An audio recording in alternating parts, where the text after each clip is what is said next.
time. Ding's max, 9 centuries, 42 half-centuries.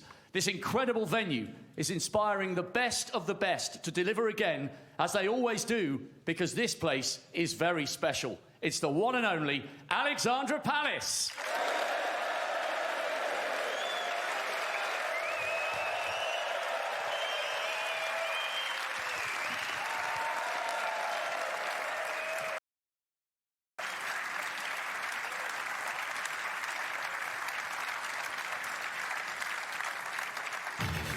Please welcome a player emerging for a third Masters appearance, his first for 9 years after winning the Welsh last February.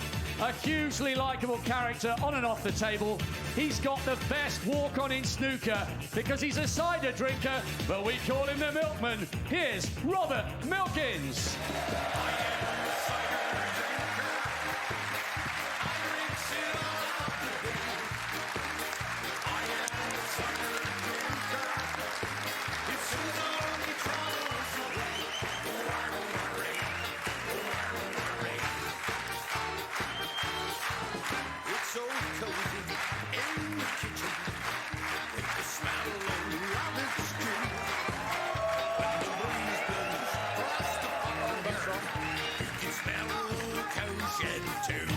And his opponent, 16 years after winning the first of his 3 Masters titles on his debut, still going strong.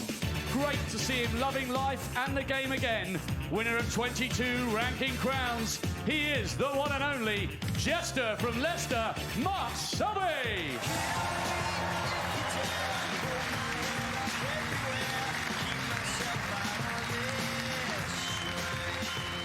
The final round. Year's Masters. Who will be the 8th man?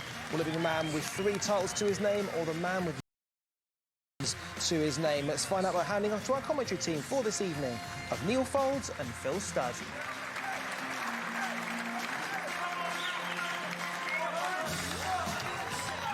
Just one more spot to fill for the completed Masters quarter-final lineup, and one of the most decorated players in this great tournament's 50-year history, Mark Selby, 3 times a champion, one of only 6 players to have won it that many times, against Rob Milkins, reigning Welsh Open champion, making just his 3rd appearance. What an occasion for him.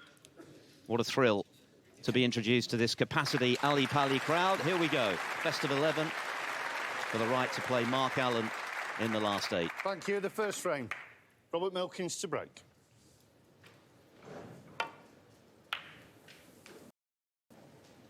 And on the face of it, Neil, Selby a warm favourite, but we've seen what Milkins has done in recent times, the way he played against Sean Murphy to win the Welsh last season. He's here on merit. Yes, I agree with everything. You know, Selby is favourite, but as you rightly say, you know, Milkins has surprised us all in the last couple of seasons by winning 2 ranking events. Well, we might as well speak on a bit because yet another insect here. I think that his achievement playing at the Crucible and after the disturbance and the session was called off against Joe Perry, he played an extra session. He was miles behind in that match and he came through to win. So we shouldn't put anything beyond Rob Milkins, I would say, on that. Good job Neil Robertson didn't see all that going on with that insect. Smashing red to start with. The extraordinary scene last night, didn't we, in the Robertson match where a referee had to put a glass over the top of an insect and a piece of card underneath it with 2,000 spectators watching all that instead of the match. Amazing, really. Who knew that would ever make the Ali Pali? In snooker, expect the unexpected, but for Selby, I think he'll be especially motivated this year, as good as his overall record is at the Masters. It's been a decade since he last got past the quarterfinals, so it's been a bit frustrating for him in recent times, as are the Flyers. He's been playing pretty well this season without doing anything particularly special, as Rian indicated. But of course, last season we saw a real return to form from Selby after a difficult 12 months. won the WST Classic in his hometown of Leicester, and of course was engaged in that wonderful world final with Luca Brissell.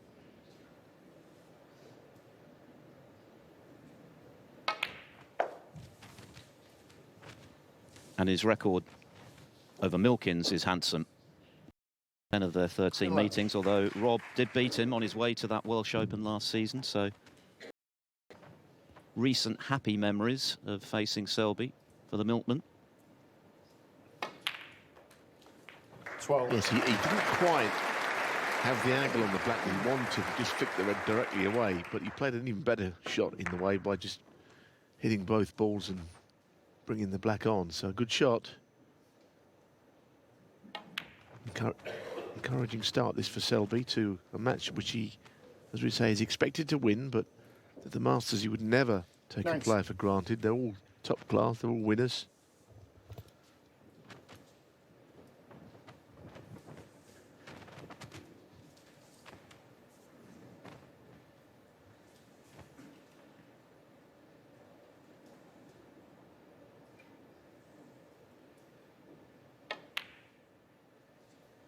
Twenty.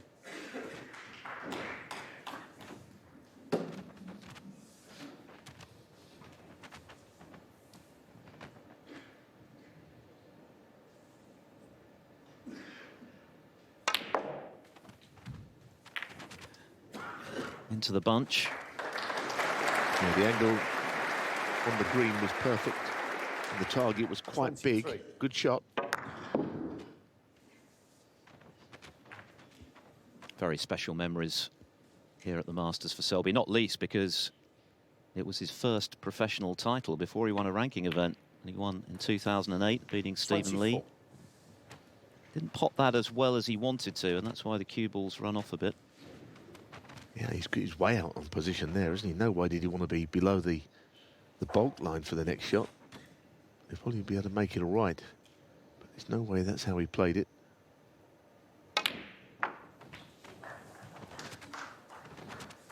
Oh, that's a good recovery shot. I mean, that could not have been played any better. 27. Wonderful Triple Crown career for Selby in all three of the big events. 9 in total, including 4 World Championships, of course, the same number as the great John Higgins, who bowed out this afternoon. The winner of this to play the man who 28. denied him, Mark Allen, in the last 8. Selby's had to wait a long time to get his campaign underway. He joked with Rachel that it's probably the longest he's been in the tournament for many a year because of his recent difficulties in getting deep in this event.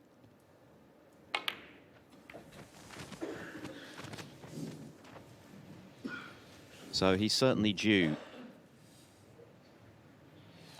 34.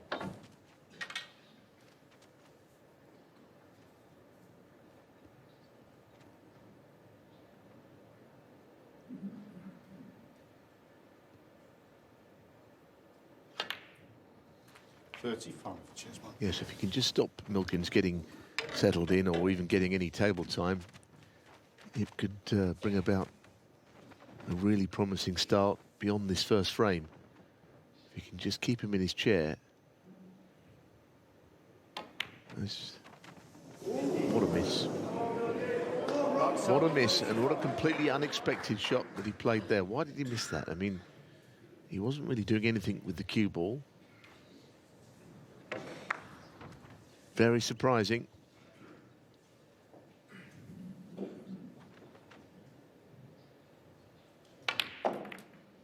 One. So Rob Milkins at the table unexpectedly after that surprise error from Selby. As he mentioned ahead of this match, his form hasn't been terrific this season. Suffered a tough loss against Ronnie O'Sullivan at the UK Championship, a match that he had golden chances to win in the decider, but couldn't take them. And that proved to be significant. Hang on, that always looked wide, so Selby not punished for the missed black because it cost him a place in the top 32 on the one-year list. Therefore, he won't be in Leicester next week for the World Grand Prix. Yeah, I mean, there's been a few casualties of that event, which who are here.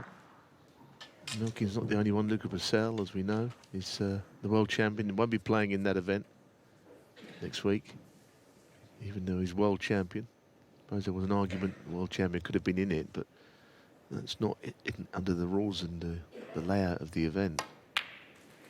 One. Warren Wilson as well, not there. Anyway, Selby might not have been punished, but he'll be relieved to be back at the table very quickly after a pretty glaring miss.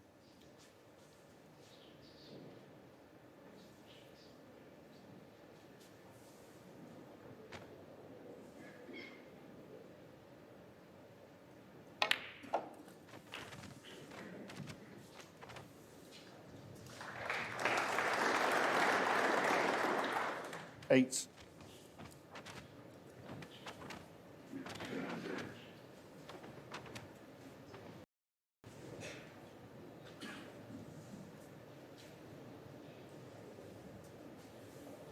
Well, this is too straight, isn't it? And not to make it easy to get onto a colour. Clever attempt, anyway. It's straight. You do see that shot occasionally. If it's so straight that you can't get away from the bottom cushion, try and pot it and wriggle the cue ball out of there, which he played well, but he overhit it. And that's why now he's nominated yellow in the break ends. Put the yellow on the left cushion. Selby plays the game, if you like, by the book, which is nothing wrong with that. And he's only got a 36-point lead, but with the yellow towards the left cushion, that slightly increases his chance of winning the frame percentage-wise.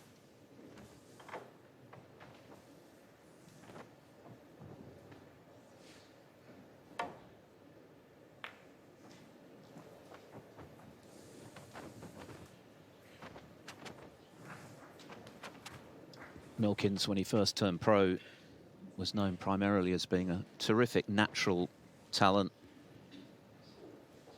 Very quick player, great potter, but as he's matured, he's become pretty adept in the safety department. So he can certainly compete in that regard with Selby tonight. He's going to have to.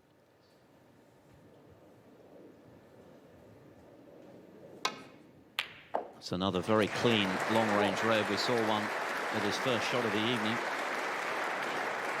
Very good. He actually got into the cue ball a little too much because this cue ball sort of screwed across a little too far. Wanted to be closer to the black than he is, because now getting on the next red is not as easy as it might have been. See the red that goes into the same pocket at the bottom of the bunch. So he wouldn't have wanted to have to play across, but he has executed it well. If you could take one shot out of this start, that black he missed, it would be a very promising beginning.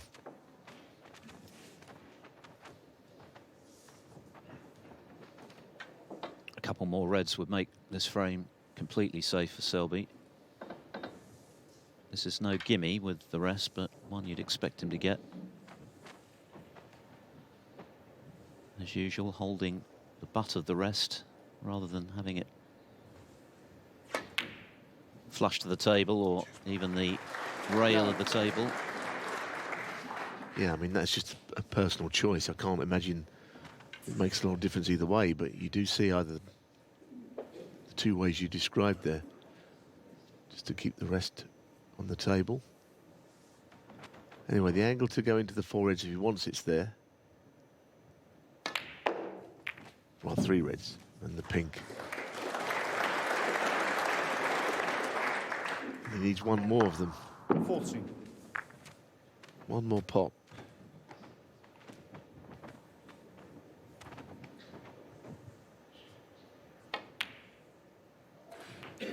So frame one, you'd like to think would go to Selby from here.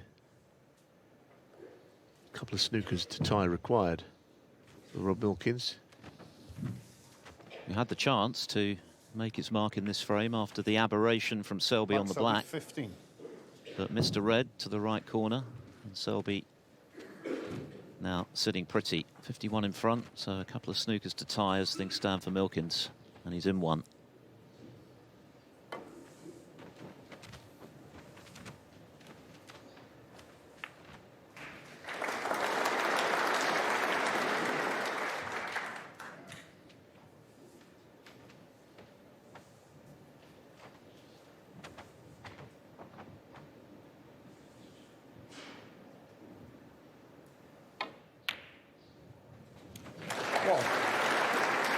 He seems to be cueing very well. The black really came out of the blue.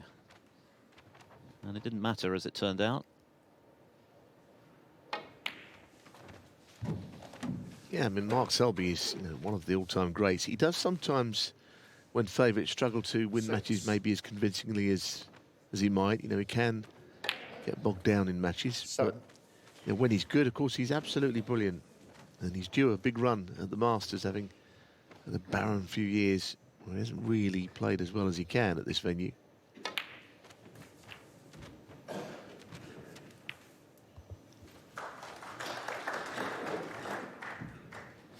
Forcing.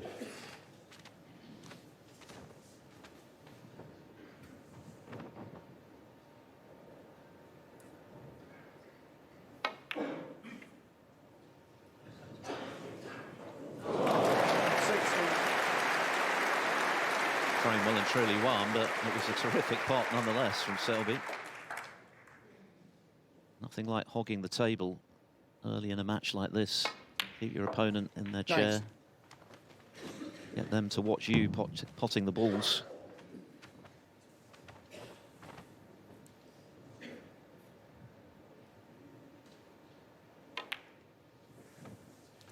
$23.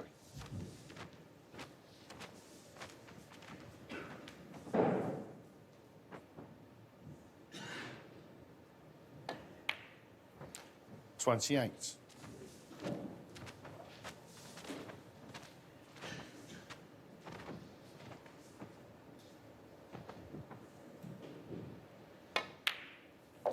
$34. So all in all, we'd be happy with how the first quarter of an hour of this match, or nearly that, has gone. Yes, Mark Selby, 3 times Masters champion, monopolises the table as his family watches on. The jester off to a flyer. He leads 1-0. Breaks of 35 and 41, allowing Mark Selby to get off the mark quickly in this final Masters first round match here at Alexandra Palace. Rob Spencer, our referee, just having his attire adjusted. Selby, who hasn't been able to add to his impressive tally of 22 ranking titles this season. He did make the title match, of course, at the British Open in Cheltenham in early season, losing the cracking final to Mark Williams. He made the semi-finals of the European Masters and the Invitational Shanghai Masters, where he lost to O'Sullivan, who's in action tomorrow afternoon, by the way, against Barry Hawkins. Thank you.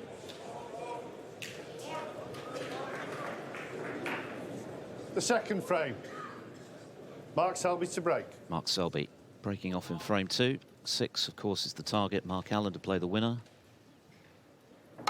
And that's coming up on Friday evening.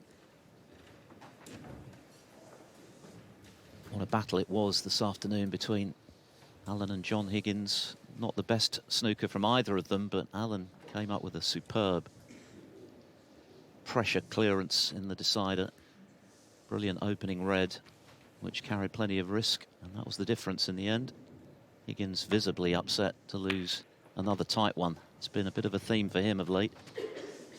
Yeah, I mean, I watched all of that with great interest earlier. I would say the other thing that kind of was a factor in that match, it was 3-1 to Higgins at the mid-session interval, and the frame that he didn't win, he should have also won. He missed a green with the rest, 25 in front, lost a respot, which Mark Allen knocked in off 3 cushions. So, you know, 3-1 could have easily been 4-0, and that would have been a slightly more daunting position to have to come back from. So maybe that was also an early reason why Higgins didn't win.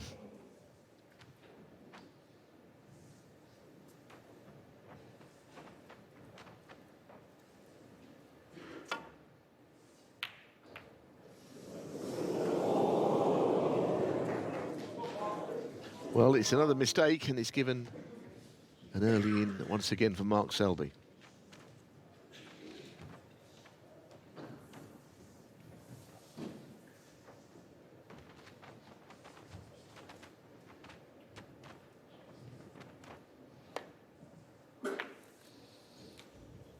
One.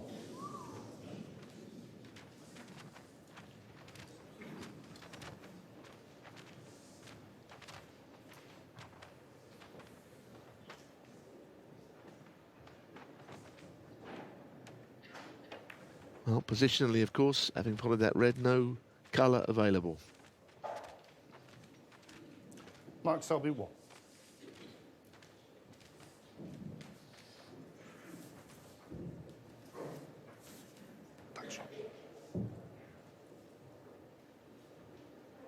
He's always been a very interesting player, Milkins. He's very instinctive. I would say our current world champion, Luca Brisella's kind of a younger and, you know, obviously as world champion, a better version. He just points the cue, hits the ball, and when he's good, he can be absolutely lethal. But it's not, doesn't feel like it's a sort of a honed technique as much as other players. It's more instinct. And on a good day, he's brilliant. But he's not having a good day yet. Don't know if he's left that red to left centre. That would make it the early signs of not a very good day. He was round very quickly to have a look, wasn't he? Fearing the worst, and he was right to be. 1. I think the problem he's going to have is with Selby's safety game, Milkins is going to find it very hard to keep Selby out, especially if the long pots are going in. You know, Selby might be able to put him in a lot of trouble on too many occasions. Wow, that is an absolutely sensational split. And he deserves whatever kisses he gets there, because the one thing about opening the bunch like that, the ball to look at is the cue ball. If it doesn't veer off and hit a cushion and goes sort of straight down the middle of the table, then you're seeing the perfect contact with the bunch. And we may get a chance at some point to see that again, because it was spectacular. Here it is. What's the cue ball? It goes straight back down the middle. That means you've got every chance of the bunch splitting as he would like. Great shot.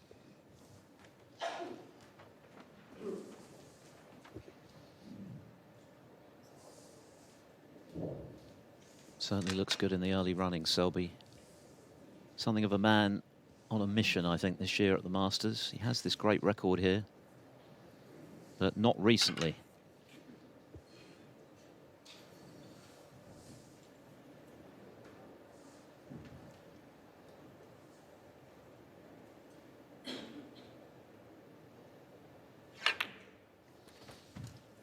Cheers, Mark. Thank you. Well, certainly, I would say not by design. He's held the pink spot. The black spot is free. So that's where Rob Spencer's going to have to put it. I don't think 30. that Selby will be too concerned. Pink on the black spot for now, for one shot anyway, is a chance to get reds around the black spot opened up.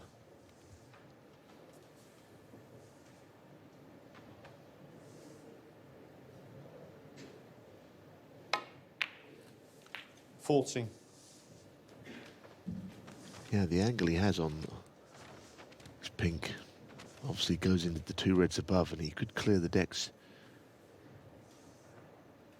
and bring more reds into play.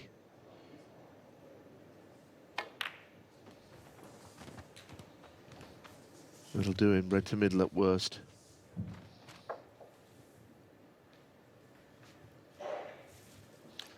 Well, it's not so easy, is it? Obviously the pink's covering the red to the right middle. He's got to run this through gently onto the blue, seems to me.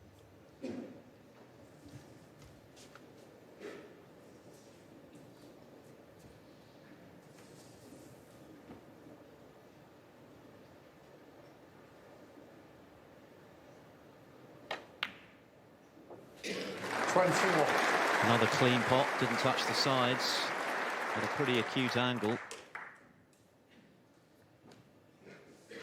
Having won his maiden professional title here at the Masters back in 2008 at Wembley, he then regained the title in dramatic fashion in 2010. Probably one of his greatest ever final performances, actually. He was playing Ronnie O'Sullivan. He was 3 down with 4 to play and won the remaining 4. And then made it a hat-trick at the expense of Neil Robertson in 2013. He was then runner-up to O'Sullivan, beaten handsomely the following year as defending champion. Since then, 4 quarterfinals, but nothing better.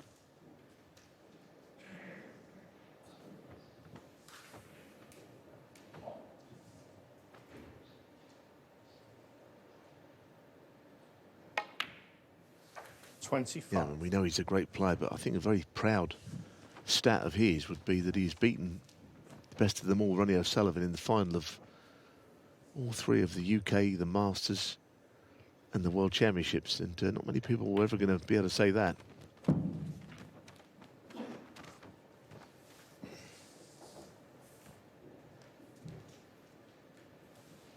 $30.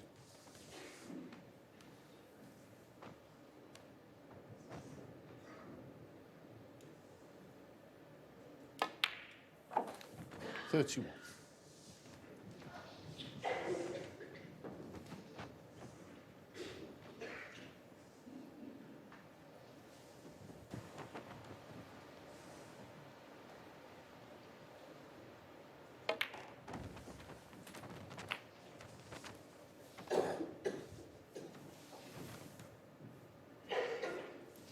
Well, he's only missed one ball so far, and it was that surprise black out of nowhere, but proved not to be significant.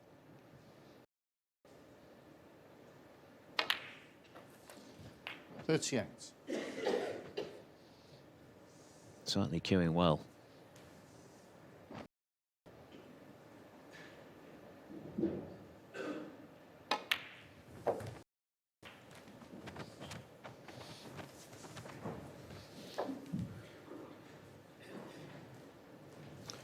$44.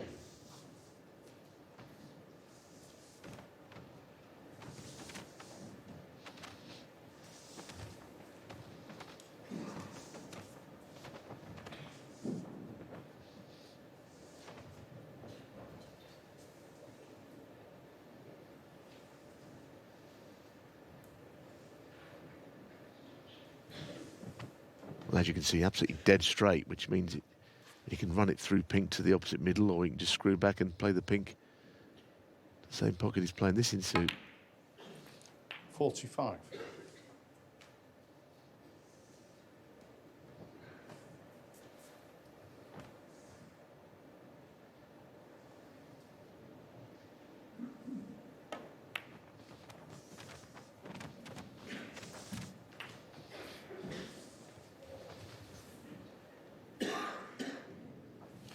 $51. So honing in and looking very much like he's going to take a 2-0 lead. He's got to get behind this pink, and you wonder how 52. he wouldn't win the frame here. Got a very slight angle on this. If it was dead straight, he'd just be running through onto the two reds below into the right corner, but he has just a slight angle which brings him close to those two reds.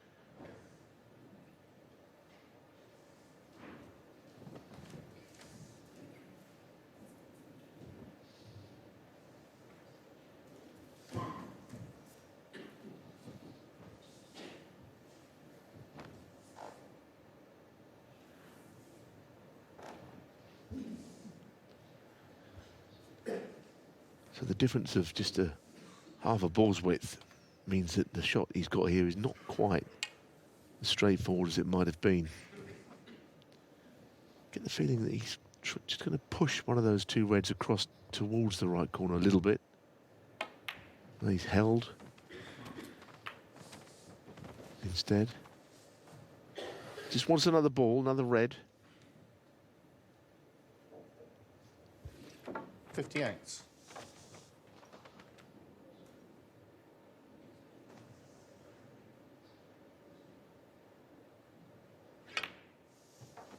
Cheers, Mark. Thank you. No problem. 59. Only 59 remaining, so this pink will surely set the seal on a 2-0 lead, and a very impressive start from Selby. Rob Milkins has only potted a couple of balls in this match so far on his return to this Premier Invitational 65. event. He's waited a long time to get another crack at it. 66. Hasn't had much joy with his draws, has he? Let's be honest. Previously played O'Sullivan and Robertson. Yeah, that's true, but of course, unless you're in that top 8, you're going to be playing someone outside it, and he's always been in a position outside it, and there's very little 72. of a place in the draw to hide, isn't there, from all these guys? There's so many top players around. You know, I think a good Masters draw is not really a thing, is it? 73.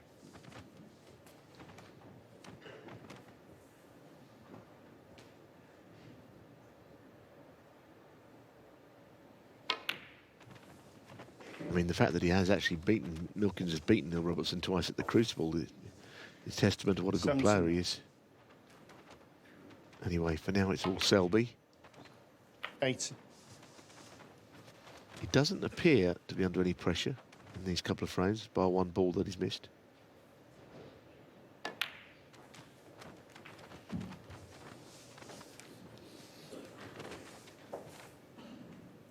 $86.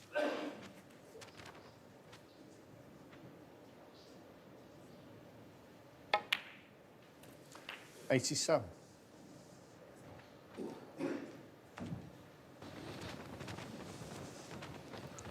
He has a high Masters break of 141, one of only 31 in the history of this tournament of 140 or more. Of course, we had the maximum from Ding.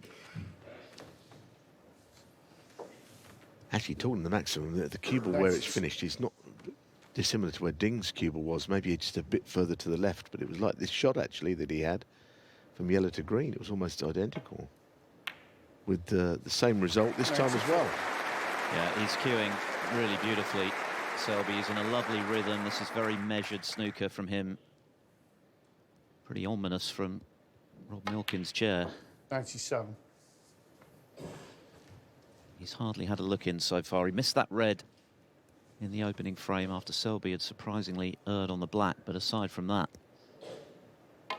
he's not had a look in. 101. The 31st Masters century. His wife Vicky watching on approvingly. 106. Please don't shout out when the player's on the shot. Rob Spencer cracking the whip, but Selby is in his own little bubble here. I don't think he's going to be fazed by 112. any extraneous noise the way he's cueing at the moment. And for Milkins, well, he's got to be patient, back himself, that when he gets a chance, he can take it.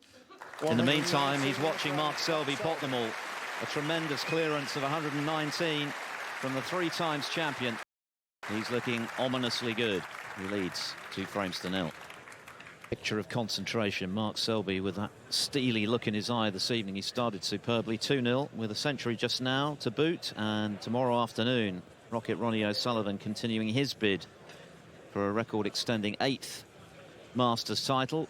Standing in his way, Barry Hawkins, very impressive last evening in seeing off Neil Robertson. So that should be a cracking encounter. As usual, our coverage getting underway 1:45 UK time, 1:45 CET.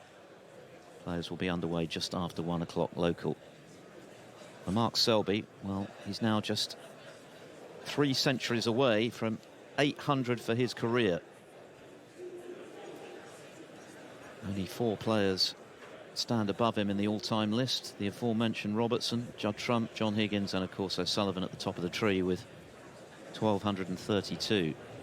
And for Rob Milkins, well, he's waited an awful long time to get back to the Masters. He's here entirely on merit after his tremendous triumph last season at the Welsh Open to regain his place amongst the game's elite. He hasn't had too much to look at so far. Such has been the excellence of Selby. But of course, there's still plenty of time. That said, he'll want to make his mark early, give Selby something to think about. Quite a few fans still a little late taking their seats. And now we're ready to go for frame 3. Robert Milkins to break.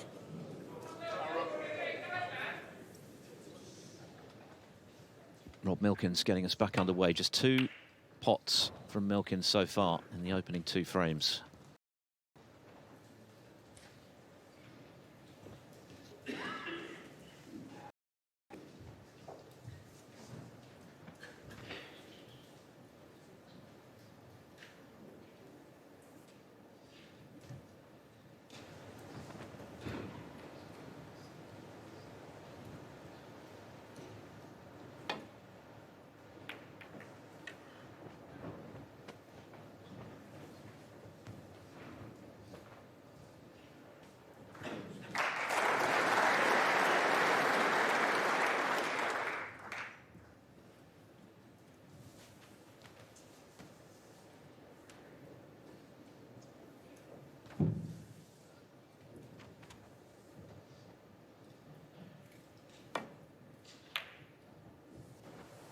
Rob Milkins desperately looking for some table time, but I think one way of getting table time, of course, is if his safety's good, and that was a nicely judged shot. He seems to have covered all the edges of the Reds for an escape back to baulk anyway.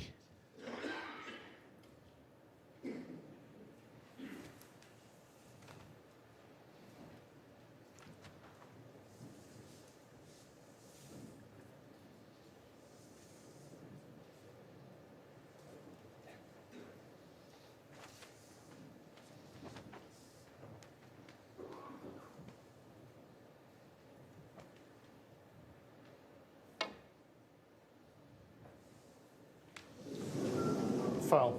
Always a difficult shot, but someone like Selby, you know, there's always the chance he'll miss it on Milkins one 4. side, but I don't Free think he ball. bargained on a free ball. I'm not entirely sure I know what Milkins can do with it.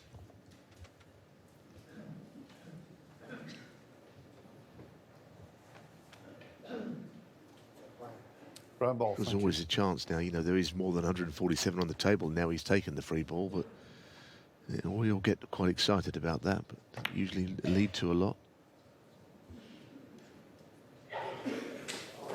That's a very fine shot, though, and it was in it. So a bold move to take it on. What? As he mentioned to Rachel, he's been playing in the Championship League in the build-up to the Masters. He's put in a good few days' practice, having felt like his game wasn't really there in the way he wanted it to be. He's clearly going to have to play out of his skin tonight to beat Selby, because Selby is very obviously cueing very well. And that was a very positive shot to knock in the free ball from distance. Oh, hang on, hang on. Wow. Yeah, he had to roll it in because I think nothing goes to the right 6. corner. It has to be right middle. And yeah, I think it was only the fact that he played it so gently that it just fell in, didn't it? It had nowhere else to go but in.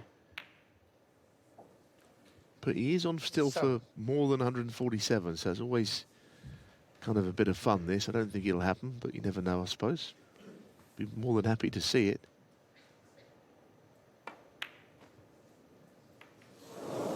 Oh dear. Well, that's the end of all that. Robert Milkins, 7. I've seen a few miss to that part of the pocket, you know, that left corner.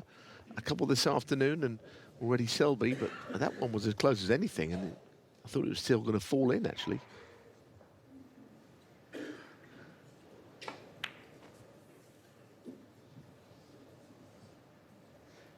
Maybe on day one when the cloth's brand new and silky smooth, it might have just slithered into the pocket.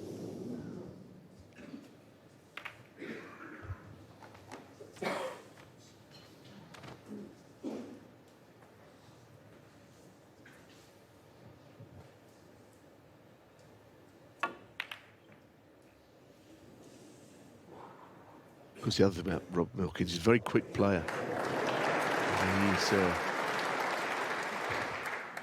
He's one of those, average shot time can be very rapid.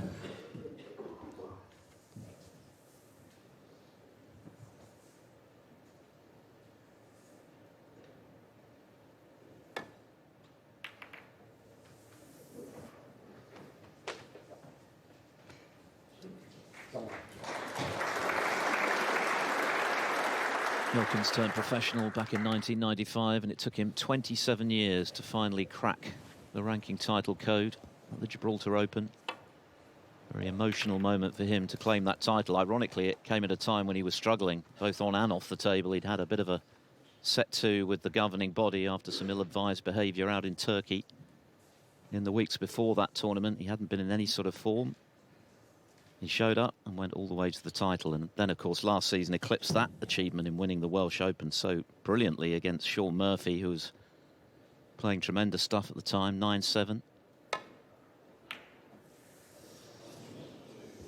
Proved to be a very lucrative week for Milkins, because, of course, in the process of winning that title, he also bagged the European bonus of £150,000, that series of events. Finished top of the tree, denied Ali Carter that prize by beating Murphy in the final.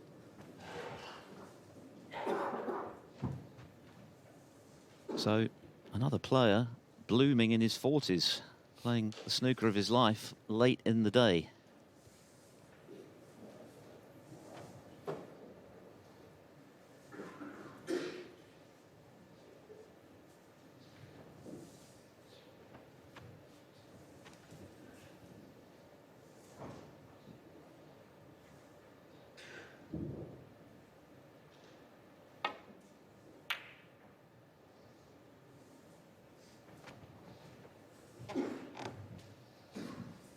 An interesting shot there because he's put the cue ball so tight on the cushion that, yes, he's got protection with the black over the pocket, which means all the reds could end up on top of it. And that side of the table's out of bounds as far as potting one. But this is going to have to be a good shot for Milkins now. Playing safe off the bunch. Coming to the right of the pink where it is.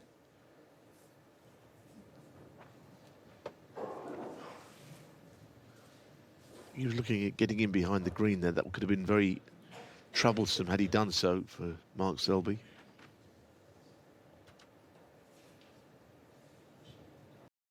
The danger in a scenario like this is that the frame can become very bogged down with the corner pocket obscured by the black. The reds gradually gravitating in that direction with nowhere to go.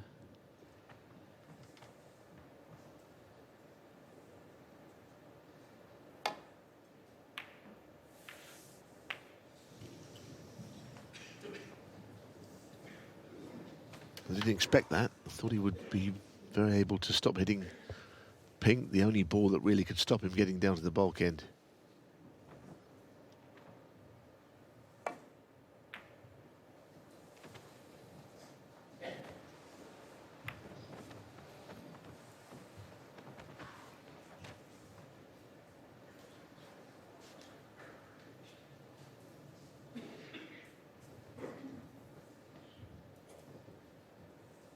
Well, there's always the makings in a situation like this of a long exchange of safety. Which usually ends in the black being potted rather than a red being potted in the shape of a foul shot. But we'll see how this unfolds.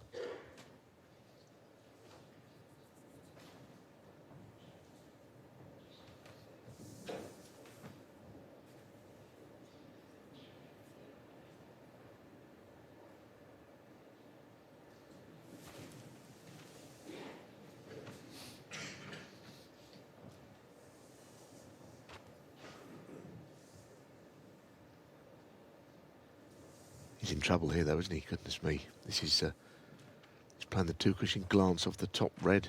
This is a hard shot to play. And he's done what often happens. Now, as he left a free ball, that would not be any good to him, and that could end the possible stalemate. I reckon he hasn't. There's a gap. It's not free ball, no. Back. Mark Selby inquiring of Rob Spencer whether it was a free ball, which was quickly answered in the negative. No, but the problem is Milkins didn't leave a free ball there, but if it was to miss again with a slightly different angle, it could end up being a free ball because he's coming around what would be 4 cushions towards yellow and pink and all those areas. And yeah, I think he might try the same shot, but the free ball, if he misses again, is definitely in play. There's also the risk of being warned next time if he misses that he'd have to hit one. You can clearly see red's full ball. Well, he's in trouble, all right, despite the fact that he can hit reds cleanly, as you point out. Looking at some kind of containing shot. Well, that's all right. That'll do him, although Mark Selby is the master of a situation like this. He could get Milkins in all kinds of trouble from here as well.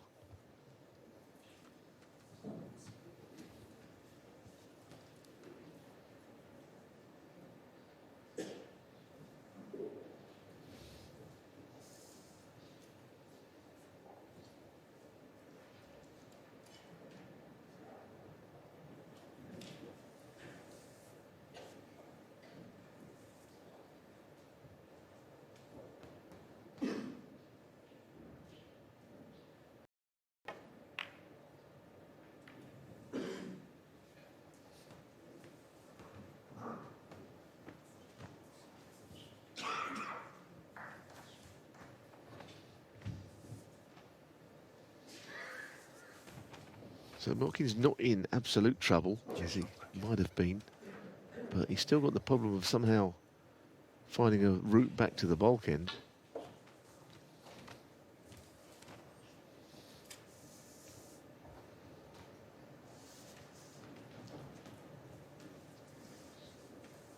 This is the problem. You see, you get involved in embroiled in some kind of tactical exchange against Selby, and it's hard to win them. He's so good at all that. Puts a lot of care into every shot. Well, at least the stalemate will end as far as that's concerned. I didn't think that was going to reach. It just barely touched the black, but it still dropped in. It must have been hanging over the pocket.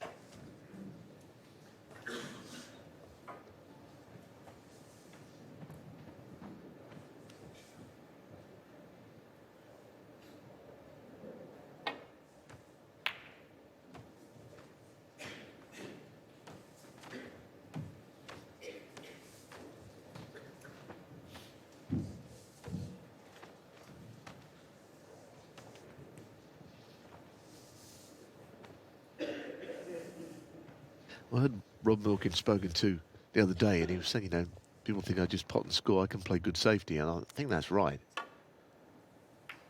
But it will be under the microscope in this match, and there's an example of what he was saying. It's a beautiful shot. Appreciated by the crowd, who love the big breaks and the dazzling snooker, but are also ready to congratulate the other side of the game, the tactical stuff, and that was perfectly executed. And at least this exchange is giving Milkins a few shots, which he had precious few of in the first two frames. Selby completely monopolising the table. And now it's Selby with something to think about from a safety angle. He's going the two-cushion glance as well, which we've seen missed.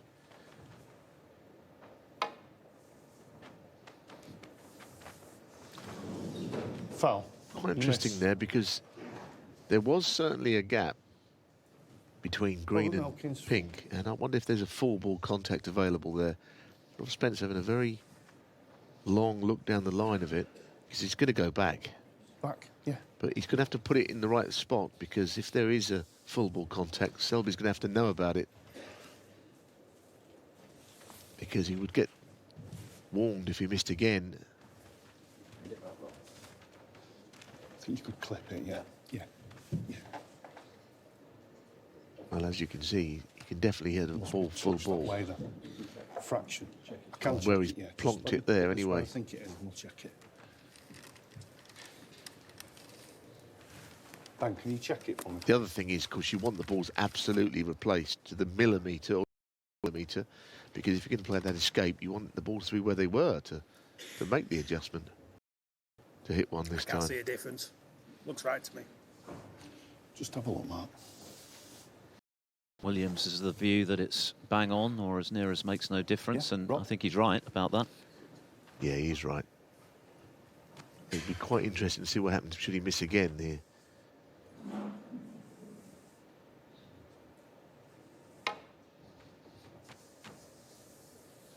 I'm going to get my wish. Foul. Gonna miss. Because now, surely, he gets warned, doesn't he? Robert Milkins. He could get through that gap. Yeah. You're going to have to take the red on, I think. He can pop one.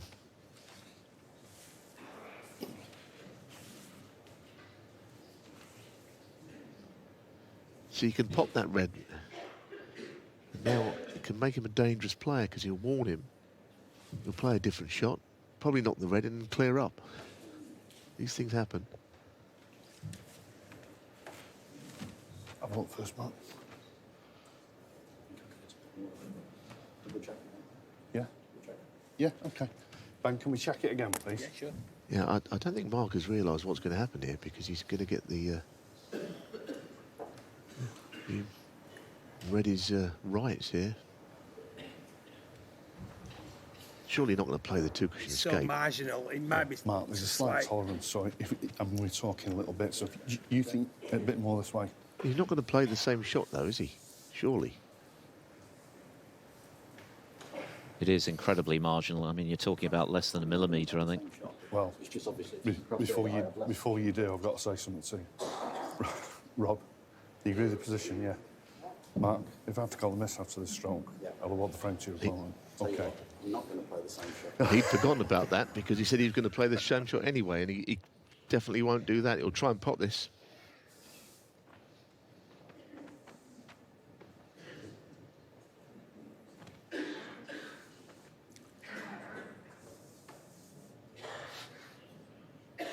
So the third strike, he's got to hit a red this time, so he won't be playing out of the snooker, and he can pot that red into the left corner. I don't know why he wouldn't just play it. I know he's doing all kinds of damage, but he's doing more damage if he misses a red altogether.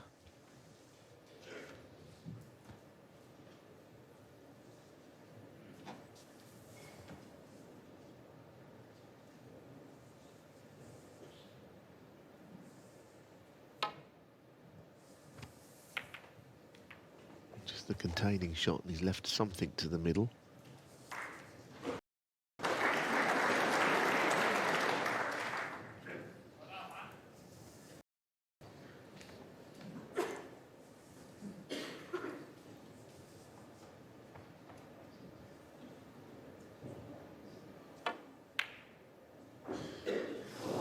Wasn't easy. Not the kind of pot you want to take on when you've had precious few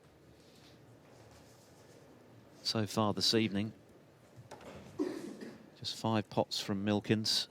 We've had protracted safety in this frame, which is already significantly longer than the first 2, and it's not really got underway yet.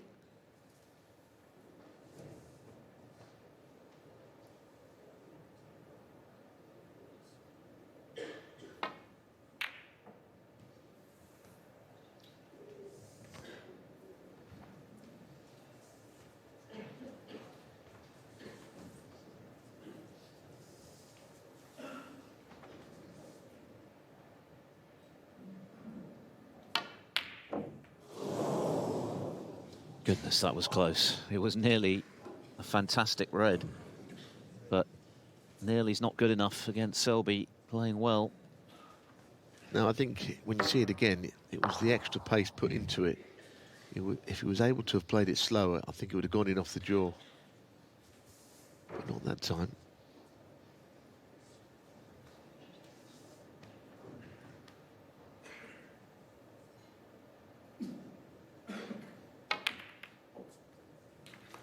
What?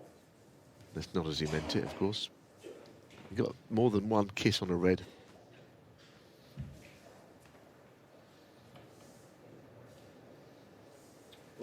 Blue in behind the green is what he'll be attempting here. Off the right cushion.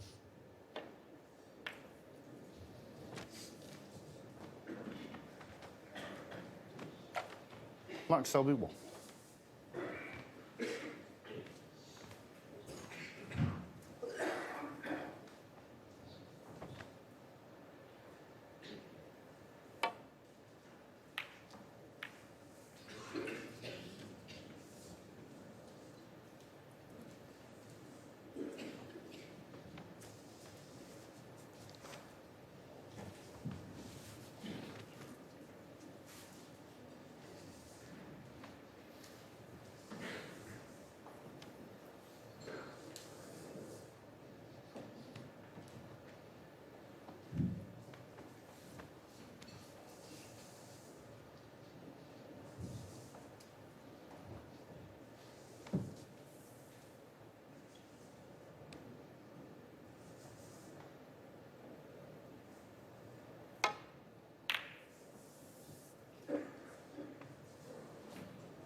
This is very much Mark Selby territory, isn't it? Awkward frame, reds clustered along the top cushion.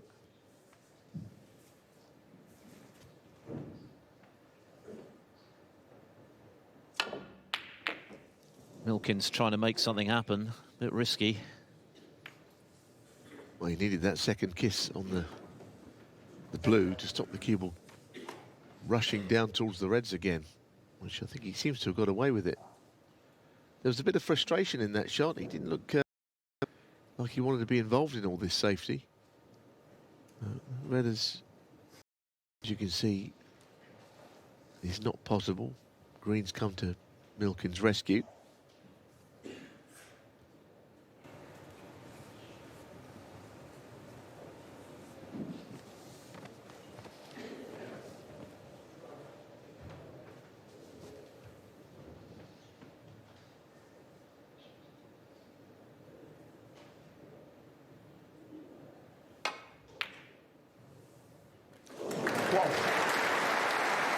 Terrific pot from Selby. Breaks the deadlock. Pot and certainly the cue ball control was great there.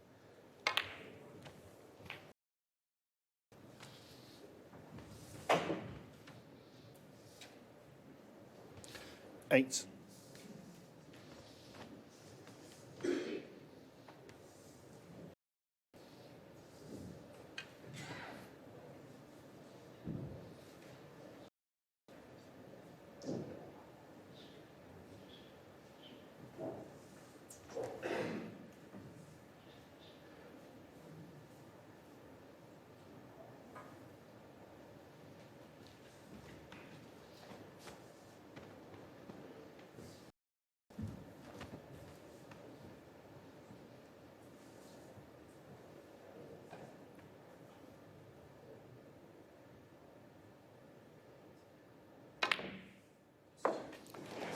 No. He's not really going where he wants it. He's willing it across for the green. It's not too bad.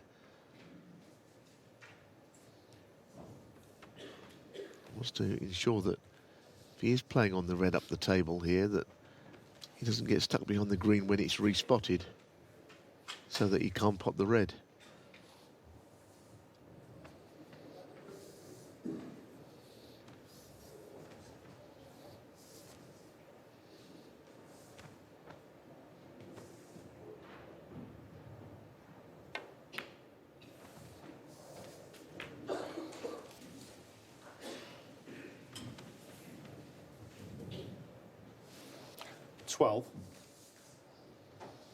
Clearly a lot to be done for Selby at this visit to turn this into something substantial, but for Rob Milkins, he's already looking a bit frustrated. He had very little to go at in the first two frames. A lot of safety in this one. Tried to conjure something with that attempt at the long red just now. No joy.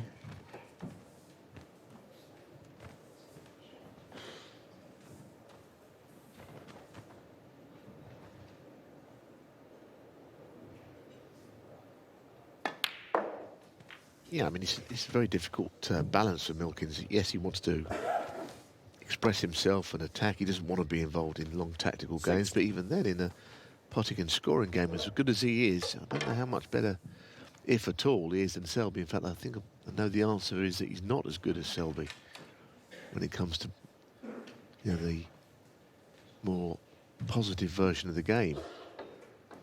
You just got to play your best, whatever that is.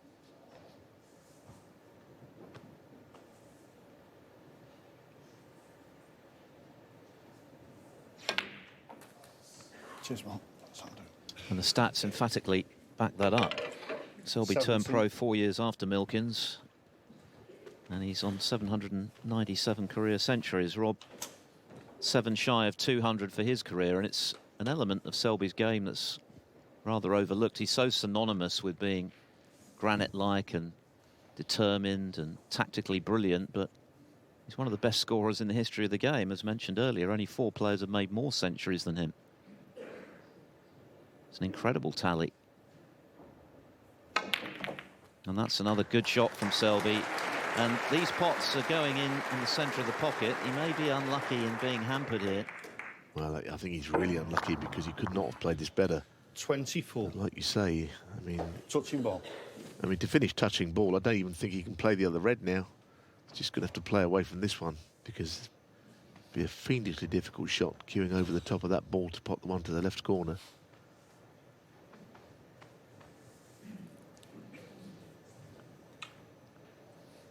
Touching ball, of course, is not a terrible outcome for him.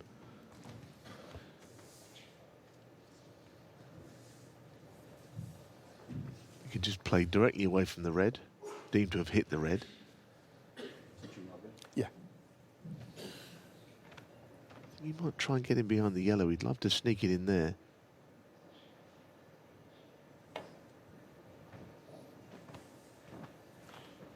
That's he got a little bit greedy there. He tried to do too much from touching ball. He's left a red on. That's not Selby like that last shot at all.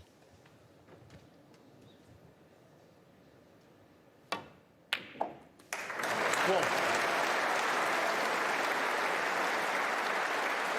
big roar from this capacity crowd.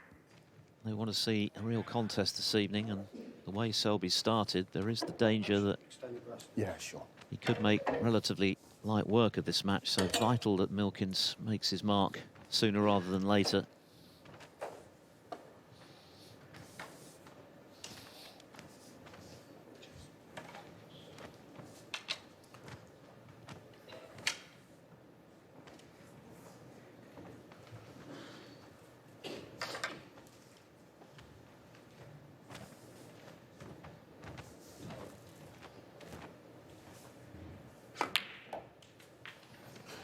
Cheers, Rob. Thanks. So.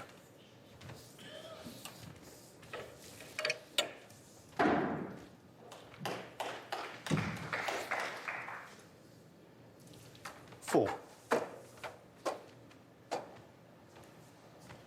Well, his first real look at something since frame one. A real opportunity. Got half a chance at the beginning of this frame with the free ball. 5. And how good a chance it is remains to be seen. The red's awkwardly placed still.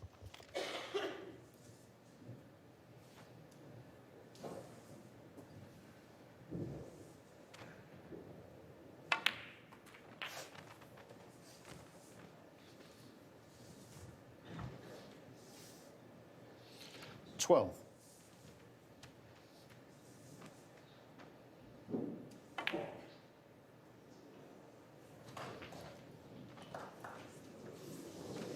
$13. Wanted to be on the green because that gives him a nice shot down to open the reds. From the yellow, it's a more difficult shot. Rob's getting that all the equipment out of that little case of his again.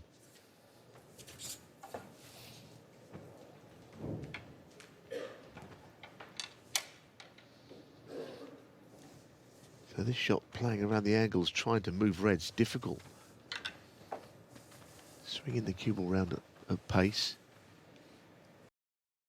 I always think when you've got that extension on your cue, those shots are really difficult to play anything but slowly. And he's done damage as well. He's left that red. 30. Quite honestly, he got nowhere near this yellow, did he? Overcut it by a mile. His pot success at the moment is way down, 63%. Selby, on the other hand, 96. 1.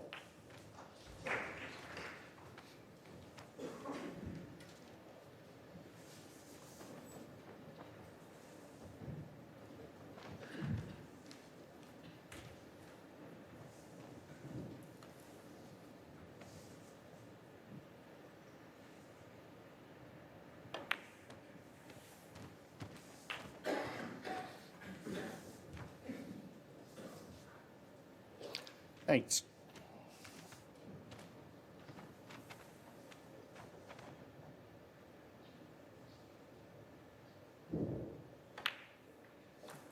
$9.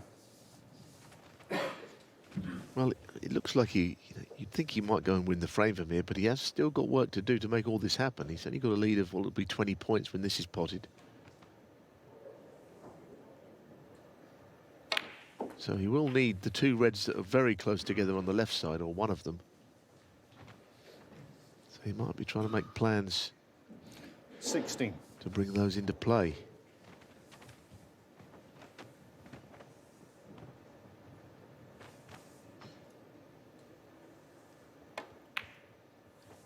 $17.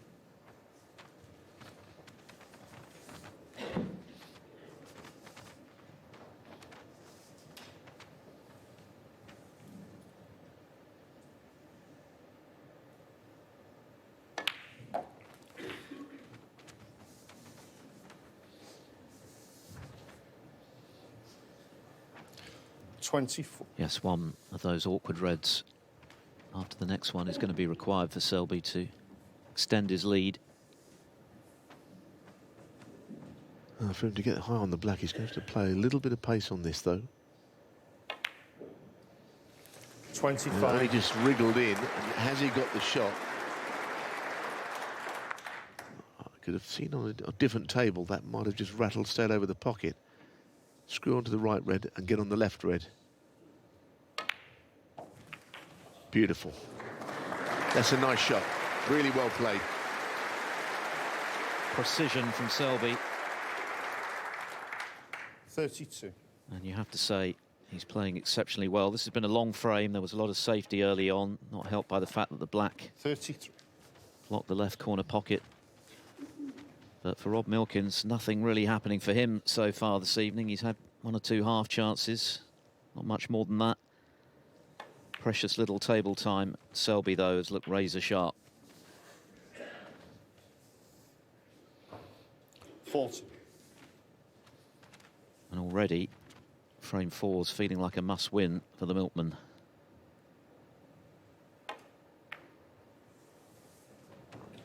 I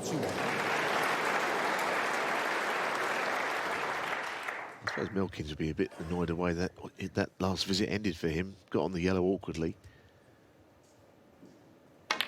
And the one thing he didn't want to happen was, once he did miss the yellow, he left Selby that chance because he went into the reds. But he left it absolutely A1 for his opponent, not for him.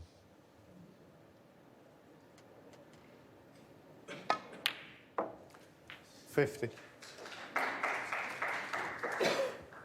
He's finding the back of the leather almost invariably tonight, though, Selby, with his potting. Bang on that lovely little cannon that he executed just now, which has clinched him this frame.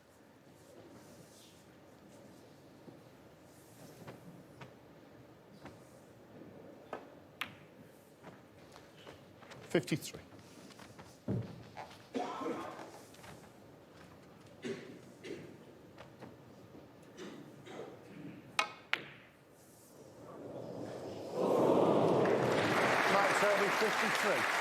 Mark Selby is monopolising the table and dominating Rob Milkins in the early running this evening in our final first round match at the Palace. He now leads 3-0.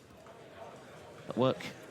But for Rob Milkins, well, at the moment, staring down the barrel a little, 3-0 behind. Mark Selby's playing exceptionally well. He's made very few mistakes.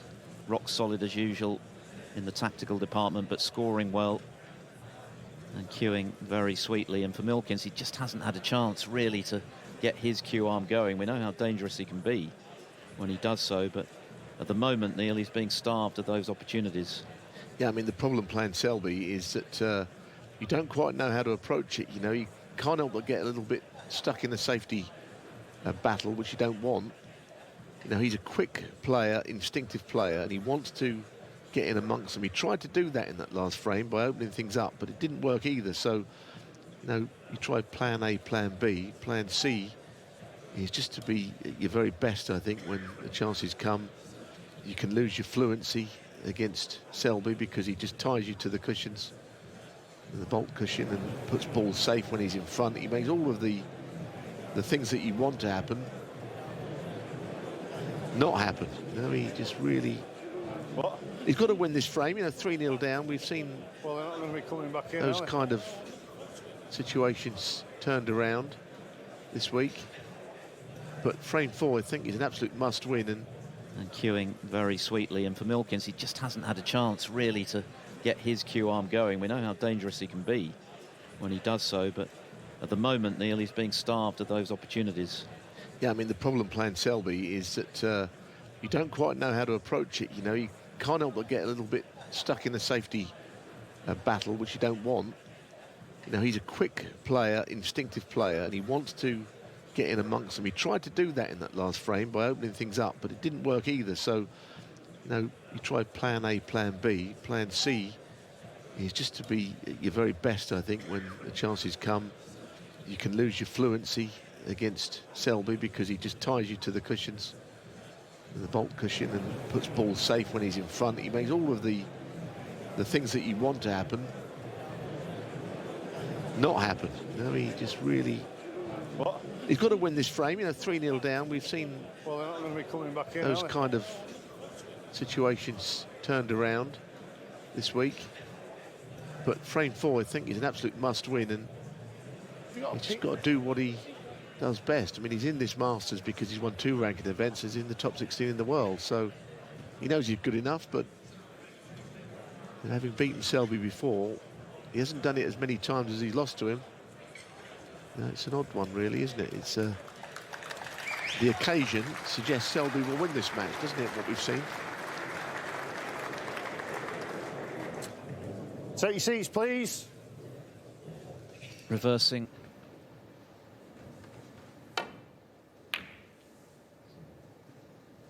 They saw Milkins playing that shot where he whipped the cue ball around the angle to hit it. Slightly thick, but it's still a good shot.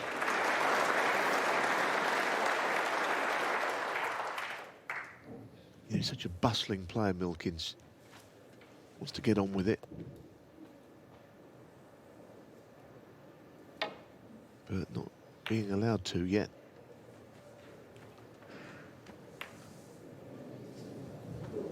Here's a chance. He must start taking these.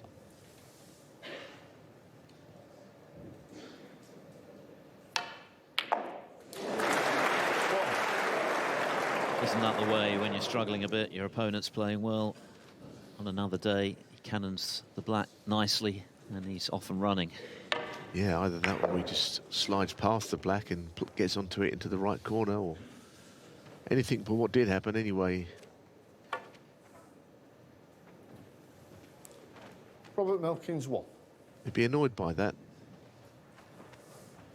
Such a small amount of table time that you want a better outcome than when you put a red than that.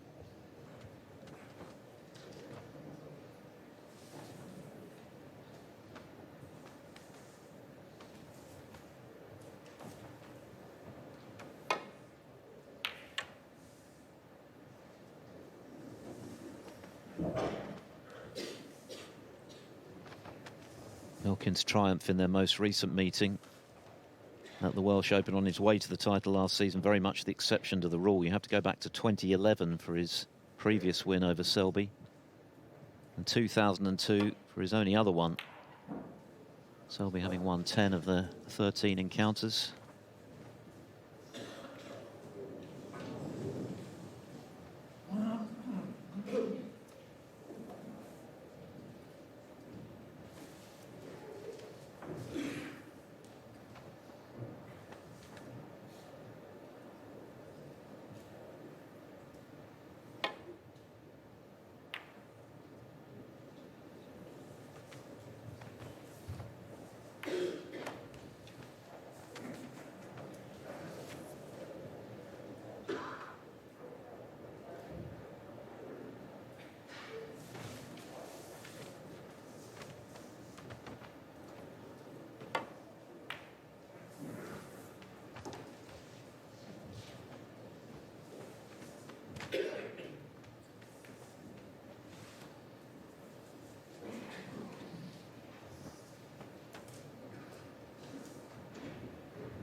So he's examining the side of the bunch, not necessarily for a plant to any corner pocket, but more in playing off the bunch. He doesn't want a red to drift over a corner pocket, which can happen. The cue ball in behind brown might be the route map here. He's taking the cue ball wider. Across the table more. Pretty good safety shot.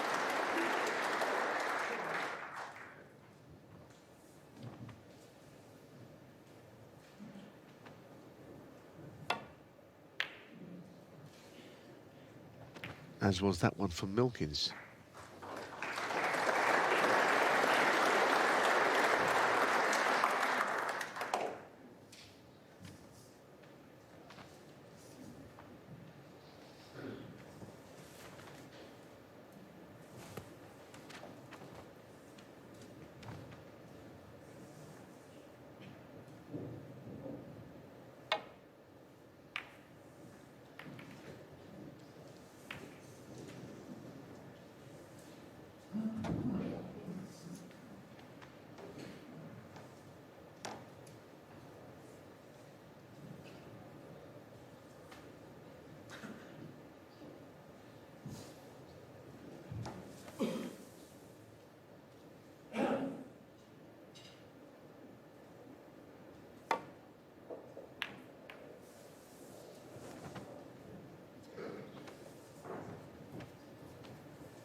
Selby once again taps the table in acknowledgement of a good safety shot. There's a little sliver of that right-hand red sticking out, which you can just try and catch the edge of.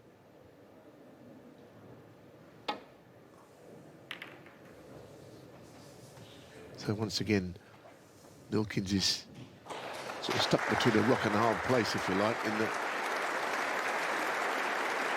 you've got to play safe when you've not got a pot available, but he doesn't really want this exchange to last so long that he ends up getting frustrated again. And a miss. Mark Selby 4. Yeah. Another one that's got to be replaced to perfection. Ben, can you bring it up? I couldn't see, Rob, because Ben Williams, his wingman, comes into the equation here. That way, towards Bark. Bolt Yeah, cushion. towards Bark cushion, yeah. Yeah? Yeah. That way. Right. That way slightly. This way. Yeah. Slightly back towards you. Yeah, that looks about right to me. Rob? Yeah, Mark?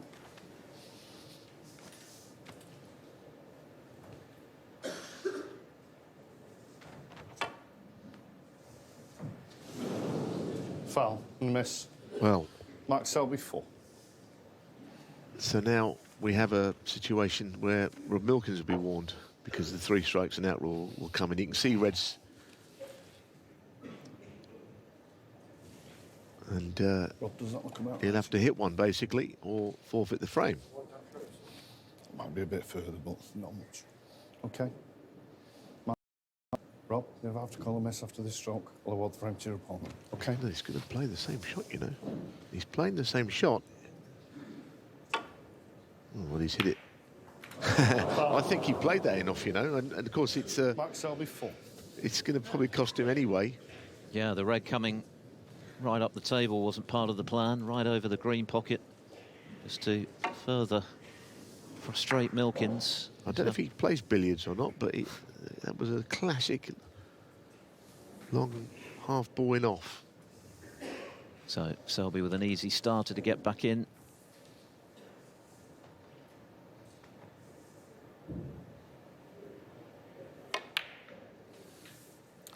One. Of course, the point being, it is a foul, clearly, but it's not a miss because he hit one and went in off, so the 3 strikes rule doesn't come into play. I mean, the known players many years ago would deliberately go in off to avoid a bigger problem. But unfortunately, the in-off was no good when the red was up there as well in the bulk end.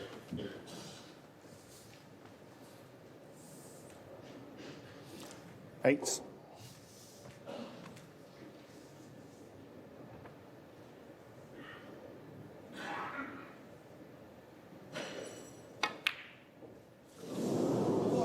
Well, there was noise there, Mark Selby 8. something like a plate dropping or something. Yeah, and Selby's furious. He wafted his cue in frustration about that.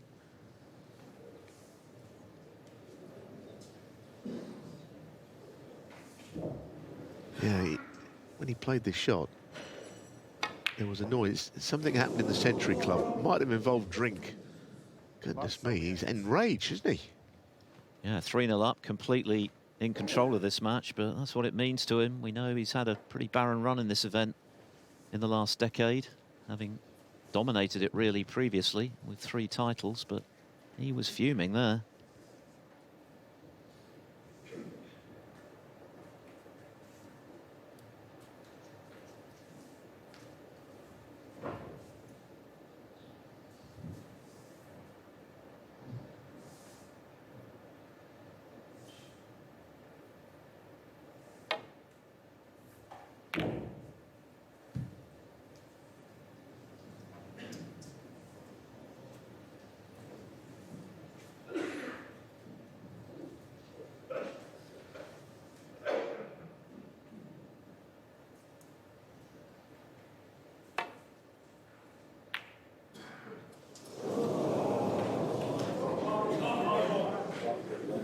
tell you, both players have got their own frustrations here.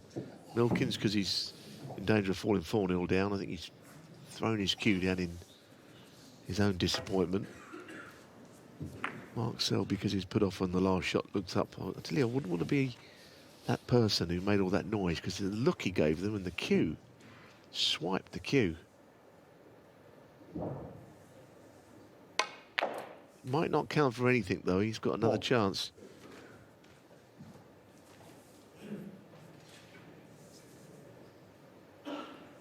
There's the cue that he sort of chucked to the ground. Hands in pockets, the body language not oozing positivity at the Milkman. Understandably, it's been a tough return to the Masters so far tonight. Nothing has worked out for him. And if he loses this frame, well, it's almost impossible to see a comeback really against this guy.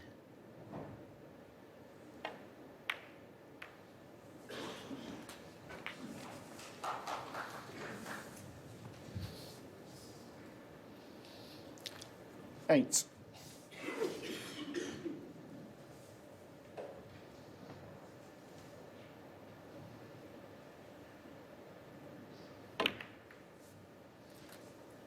Nine.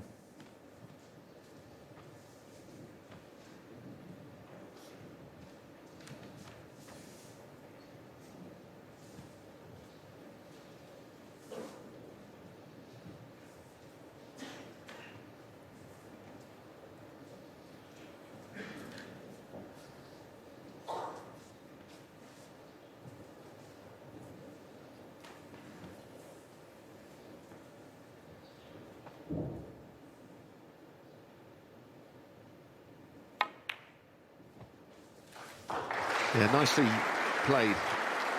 Just have to play that with soft screw and sort of drag left-hand side to hold for the red. 16.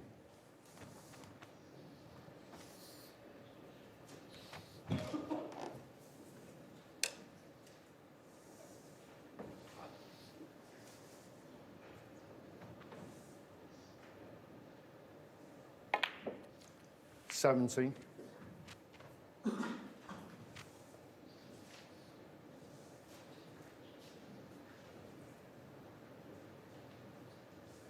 Well, I think the two reds above the black, he'd love to just nudge into those, bring those into play. Yeah, beautiful shot. That's as good as it gets. Didn't look much, I know, but it was the perfect cannon. 24.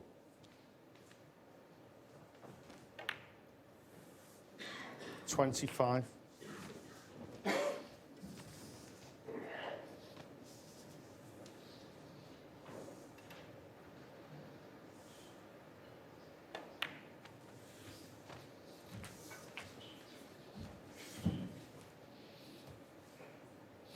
32.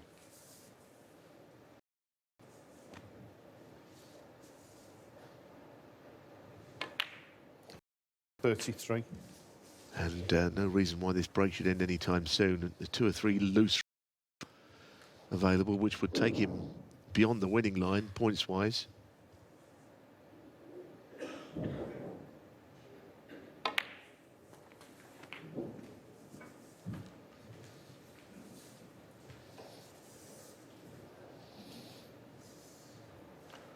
$40.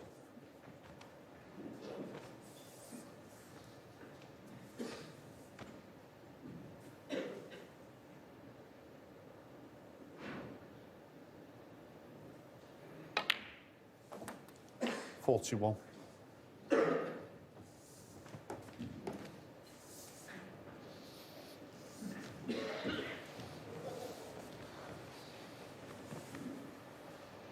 'Chance to just push the cue ball through into the bunch if he wants to, or just play on the loose red, which he decided to do because he's a consummate match player and he knows red-black and then maybe the red to the left.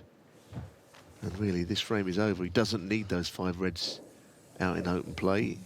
It's not his problem.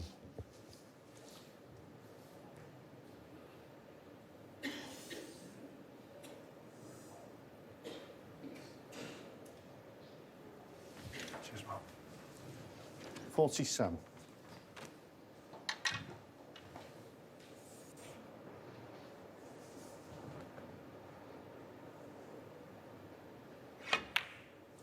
48, thank you.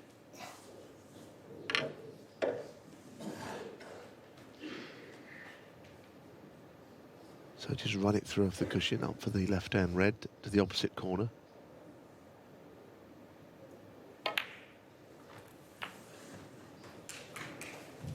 And now we're at the point of frame ball, and slightly 55. ominous look for this match. Milkins very quiet in his chair. And anything's possible in this game, as we know. Turnarounds from 4-0 down can happen, infrequently, yes. But it doesn't feel like, on the balance of play, with anything like that's going to happen here. There's been a real intensity about Selby this evening, which you could argue is nothing unusual with him, but he arrives at this Masters 63. acutely aware that his record of late has been modest, and just the way in which he reacted to that frustration of being put off by the noise as he was on his shot just now, even though he was 3-0 up at the time, completely dominating this match, just shows how hungry he is for a fourth title. And at the moment, Mark Selby, he is 63. a red-hot favourite to move into the quarter-finals. Nothing has gone Rob Milkins' way, but Mark Selby's been excellent in all departments, made a century in the second frame. He's completely monopolised the scoreboard, and he's just 2 frames away from the last 8. He leads the Milkman at the break, 4-0. 41 in the opening frame, 119, his 31st Masters century in the second, 53 and 63 in frames 3 and 4. Rob Milkins' highest break is just 13. And his pot success is way down at 61%. That is why the scoreboard is so lopsided.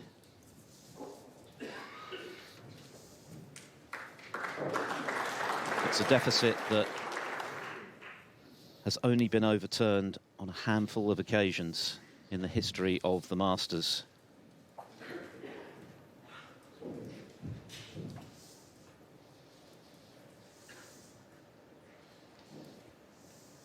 If Milkins is looking for a crumb of comfort in this situation, well, Neil Robertson was 4-0 up to Stephen Maguire 4 years ago. Maguire won 6-5.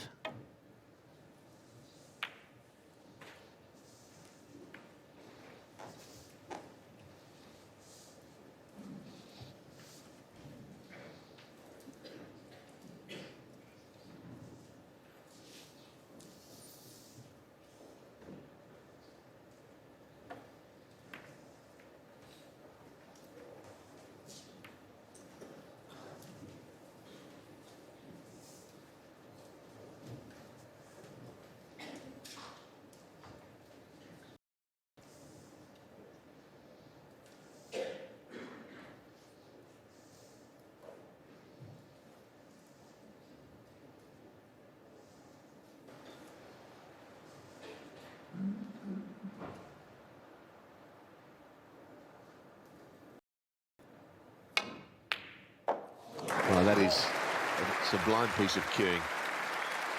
And it went straight in the centre of the pocket, and the cue ball stopped in the middle of the table. This is beautifully struck, it really is. Anyone who plays this game would be absolutely thrilled with that shot. Even some of the other players in the quarter-finals.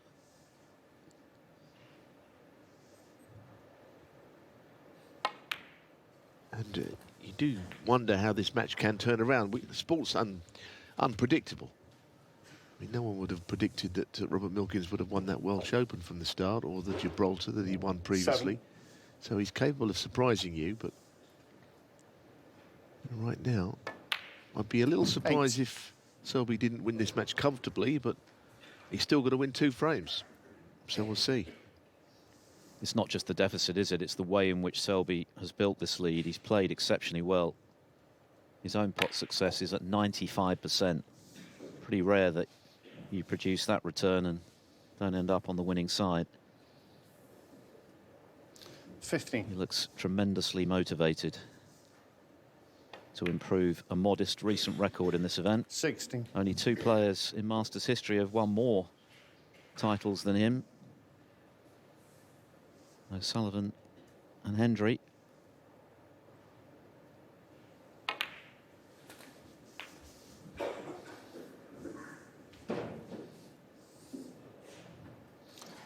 23.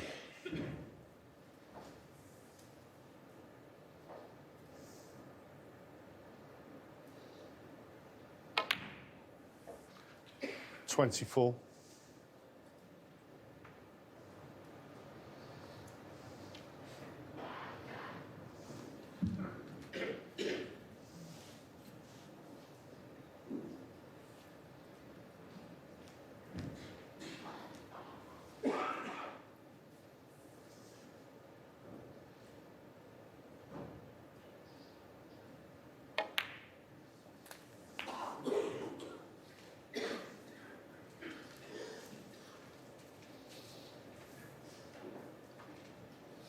31.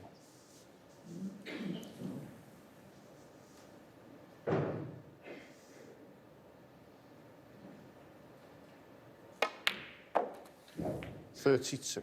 And he really wants an angle, and he has not got one. That's not the shot he was looking for. You can imagine 2 balls width further down. Yes, he can possibly just squeeze a slight angle out of this and get it on the loose thread. But I know that he was looking to get into the bunch on that last shot. He just didn't hit the positional shot to blue quite hard enough. So it'll be another plan in trying to achieve the same goal of getting the reds open.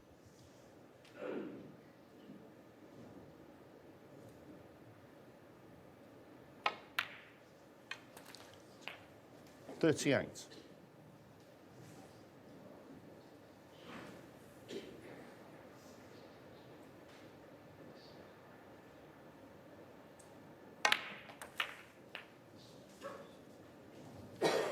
Well, it's okay, red to middle, although he's not straight behind it. 45.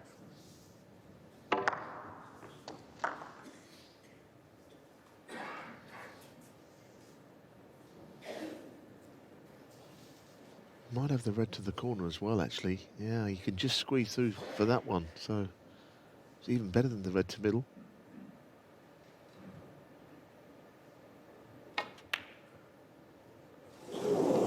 Surprised he missed it. He was coming up away from the shot fairly quickly, it looks. Big cries of "come on, Rob." Can Milkins still make a contest of this? These chances have to be taken.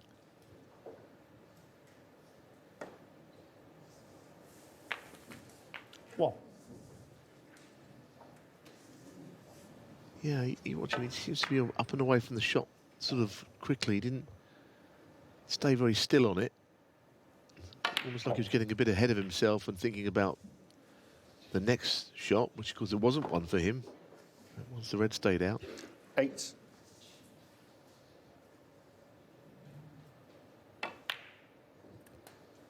$9.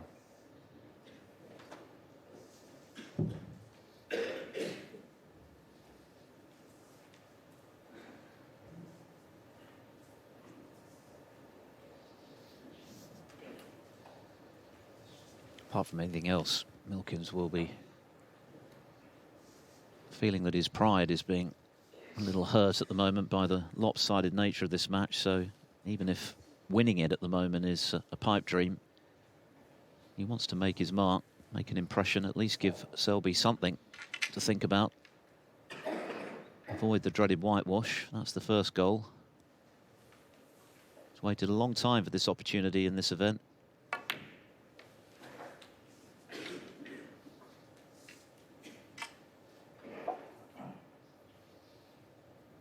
$11. But he is the kind of player who, if he strikes up a rhythm, can be very dangerous. If he can get 12. a sizable break, that could inspire him. Controlled cannon. I think he played it well because he hit it harder and he knocked reds on cushions, 17. which clearly didn't want to happen. No, that pace was a nice, easy pace into the bunch. Got to use a trace of left-hand side, though, if he plays that red, it seems. I think he'd be able to play it. It's a pity if he's not on that red near the right corner, you know. He just would have to drift a little bit left hand side on it. He doesn't want to take the risk.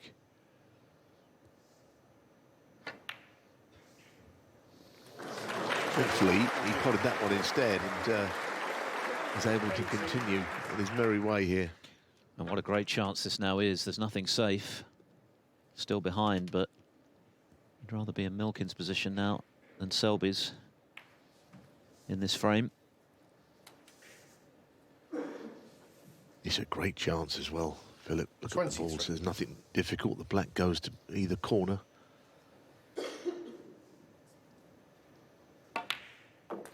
24.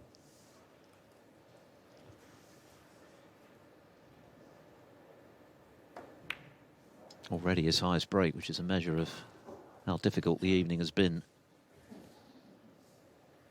31. Very little table time, bar the odd safety exchange. Virtually no rhythm, but this is a chance to rectify that. Get himself on the score sheet.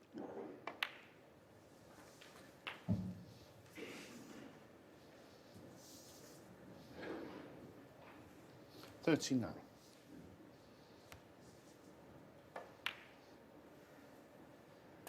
40.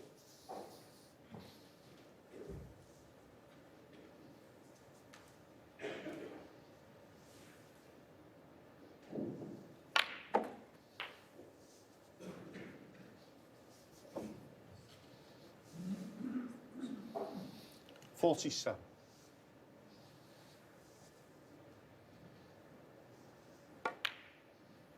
48.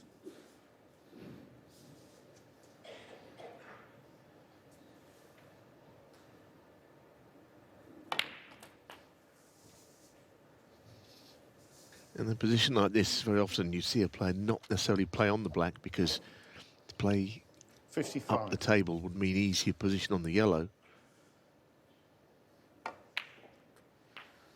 Yeah, 56. That's what he's done, and that's absolutely A1. Just put the blue and hold.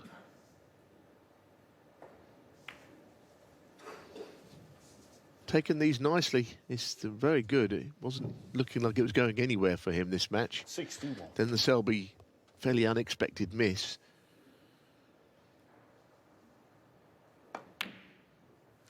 Still needs up to and including the brown though. I don't see that being a problem. But until you've got a frame on the board, you're never very confident about anything. 66. Average shot time in this break, 16 seconds, which is obviously swift, but there's been nothing rushed about this visit. It's been measured from Milkins, and this to stop the rot. Well played, very well played, given the circumstances. And listen to that roar. This crowd, what a contest. They may yet... 75.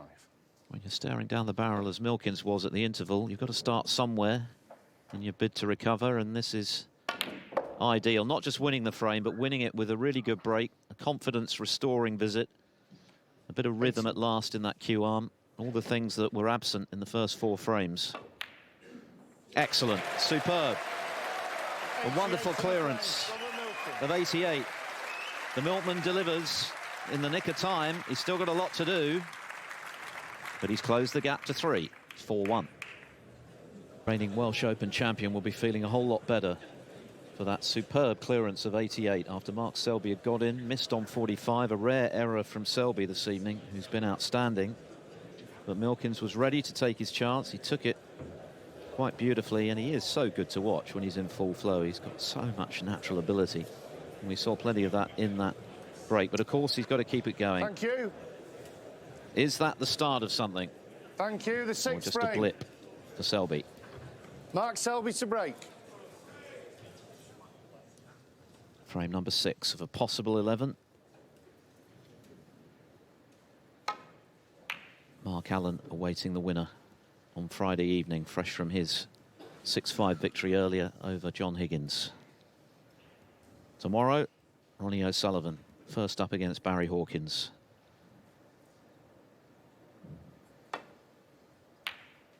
He's off and running again. Nice shot, wasn't it? And played at the sort of pace not to take him into bulk.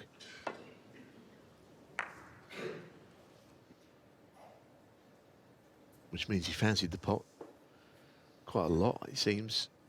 Getting onto a red from the green here will not be easy. I think the red above the black from over on the left side is a possibility. Could go into them, though, if he plays it with pace. That's what he's doing. Chances his arm. He's on target.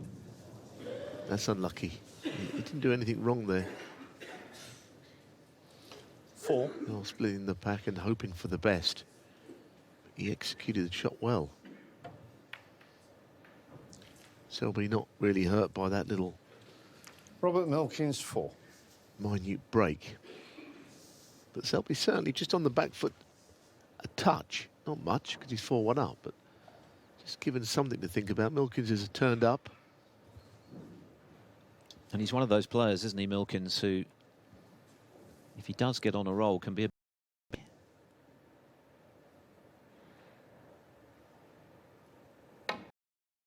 does his damage quickly, as you say.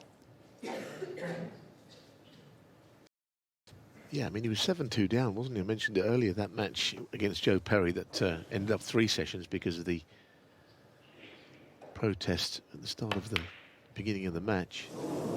Came back to win. You know, Selby, different ball game playing him. That's the problem he's got, of course. Yeah, and he'll be disappointed to miss that one, having just stroked in that magnificent 88 clearance. It was a good chance to get back in and do more of the same, but an immediate reprieve for Selby.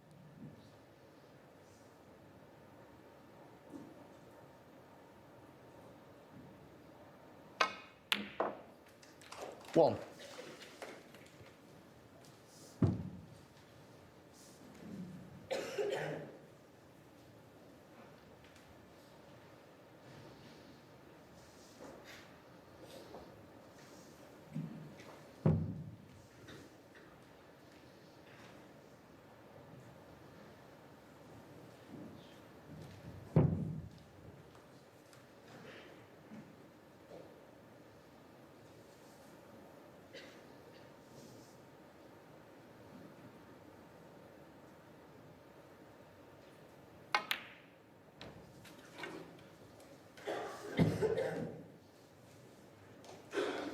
Yeah, a little bit too much pace on it. He wanted to be on the top 5. red of the 2, just directly above the black. He has got a shot at it, albeit over some of the reds in the bunch. So a thin red taking him down towards the bulk end of the table.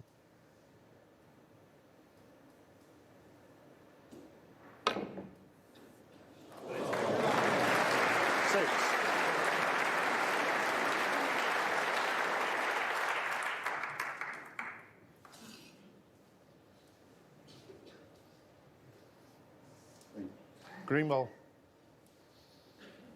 He can just get past the yellow to reach the green. He's nominated green.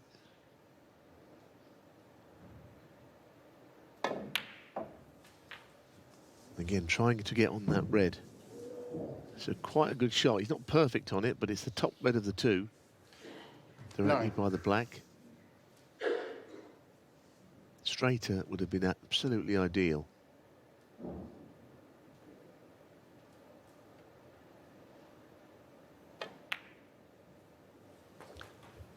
So.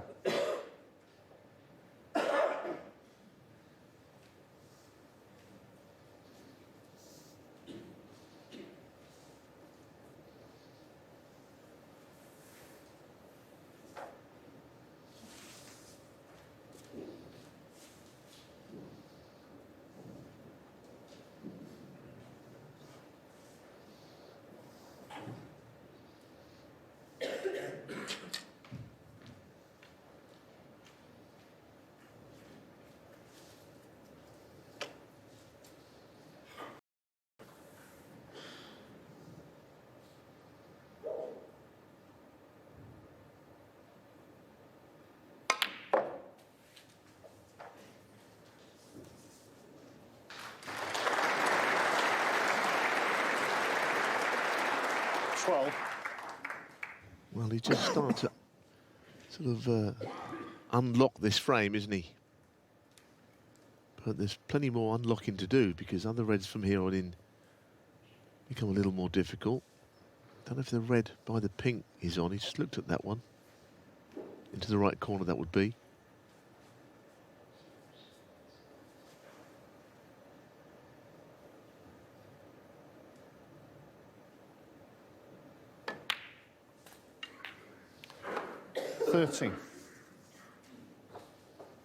One of only 6 players to win this 3 times, but has fallen at the first hurdle in 3 of the last 4 years.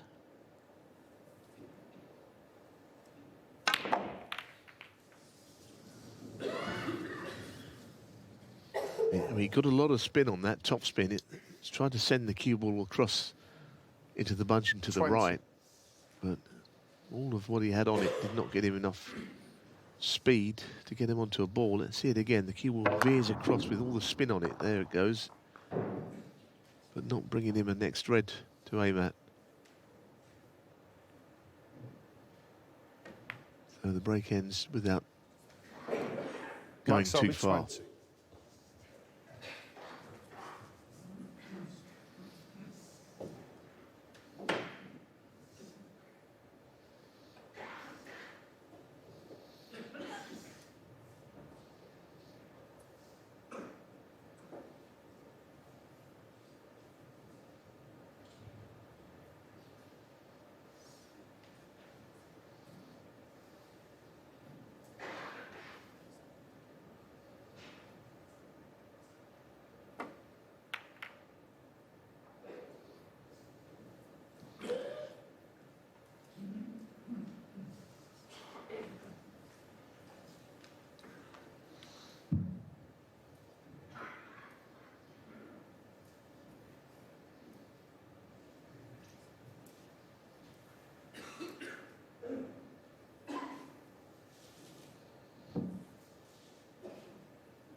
When you lose control of the ball you're trying to play safe from, that's the sort of thing that can out of character mistake from Selby.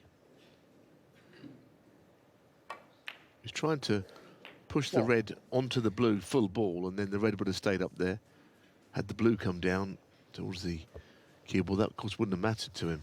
So, sort of moral victory for Milkins, winning that safety exchange.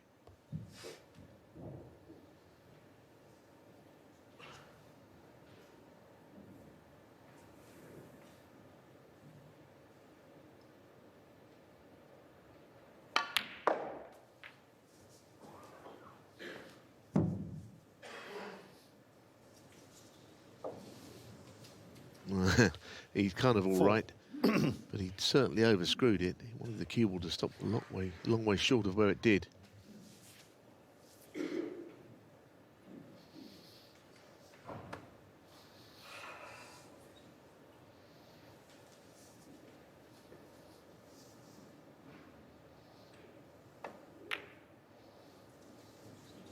Oh no, he's ended up overcutting the red by quite a margin, and he's left plenty for Selby. He took quite a long time on that shot. Unlike Milkins, he wasn't happy with it, was he? You could sense that.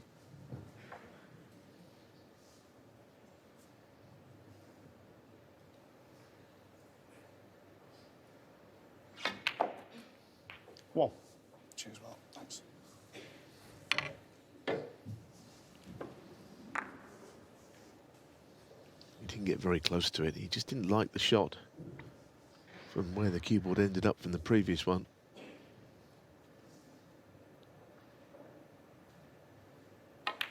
Selby with another chance to get the lead back to 4 frames. 8.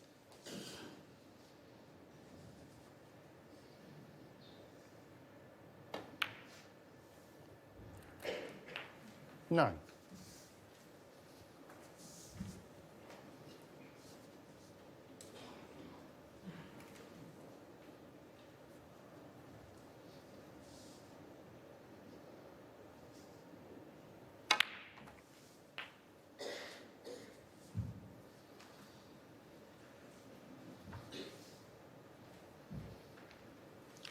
16.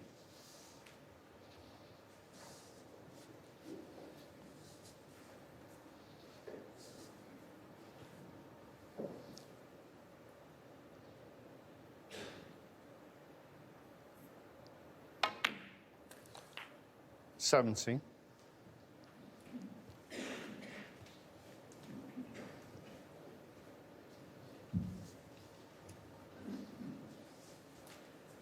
Selby has a great record over Milkins, but he also has a lot of respect for Milkins' ability, and he knows that he can be dangerous even facing the kind of deficit that he has this evening. So he'll be keen to snuff out any thoughts of a significant comeback at this visit to the table. After that excellent 88 just gave him pause for thought. Milkins has had a couple of chances in this frame, but they haven't amounted to much.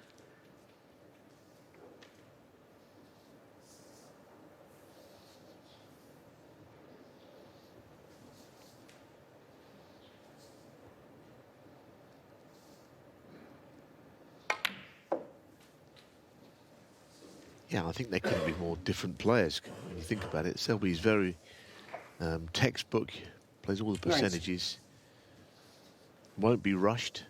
Yeah, Milkins is he's pretty unconventional. You know, he can be fast, he can be unpredictable, he can unnerve you if he starts to pot them. So they're very different players, I think. But like you say, there is definitely respect, as there should be, for what he's achieved.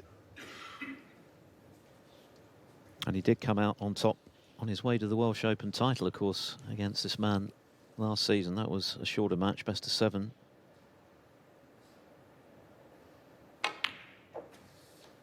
$20.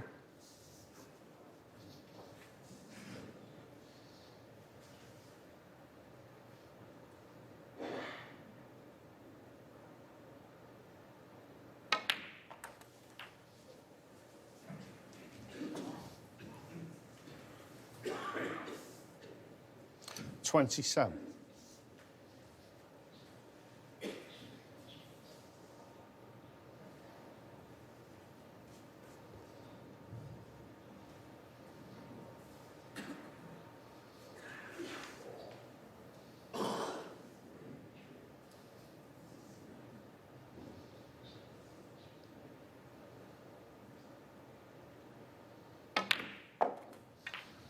$28.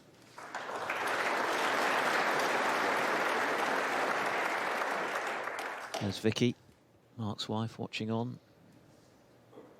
Pretty happy with what she's seen this evening, no doubt. It has been an excellent performance overall from Selby. He's still operating at 95% with his pot success. That's outstanding. Hasn't made too many errors. He missed the red in the previous frame, and Milkins stepped in impressively, but that has been very much the exception to the rule for the 3-times champ so far tonight. It was actually not a dissimilar red that Milkins missed to allow Selby back in this frame into that right corner, overcutting it by 30. quite a margin in Milkins' case. And now pretty close to clinching this frame. Another red after this one would certainly seal it.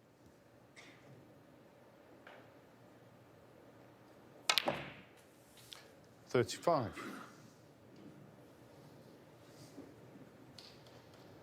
He's landed on the blue. If he wants to take that, and then you would say he could make a few more, but again, he doesn't have to, and at the moment he doesn't do anything that he doesn't need to. Just looking to find a way over the line in this frame.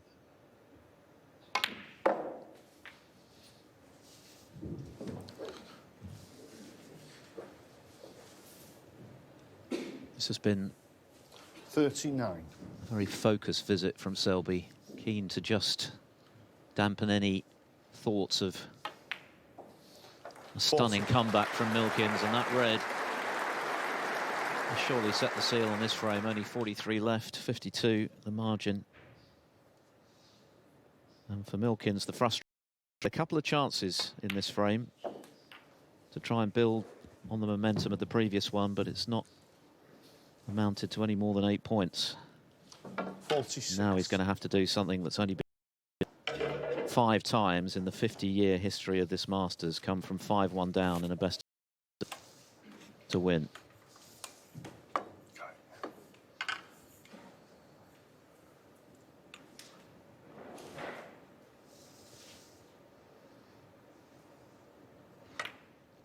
One of the players who achieved that was our own whirlwind, Jimmy White, 21 years ago against former world and Masters champion Peter 47. Ebdon.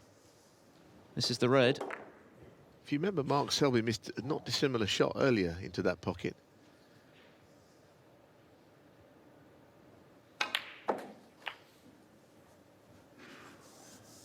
But of course, this has proved a vital one. 54. Milkins shot before that miss. He overscrewed a green from down the table, come in a slightly awkward spot. 55. And he sat down and had time to think about it ever since.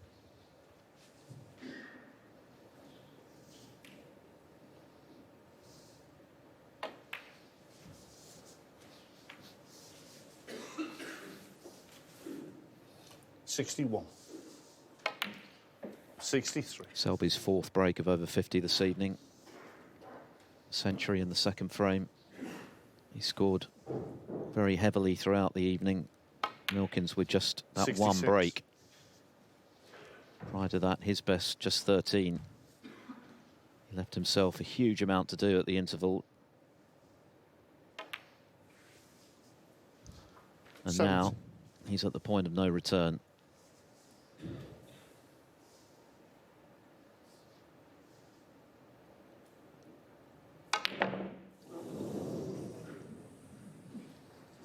Mark Selby, 70. Mark Selby is on the cusp of a last state appearance at the Masters and a showdown with Mark Allen. He now leads Rob Milkins by 5 frames to 1, 1 away from victory.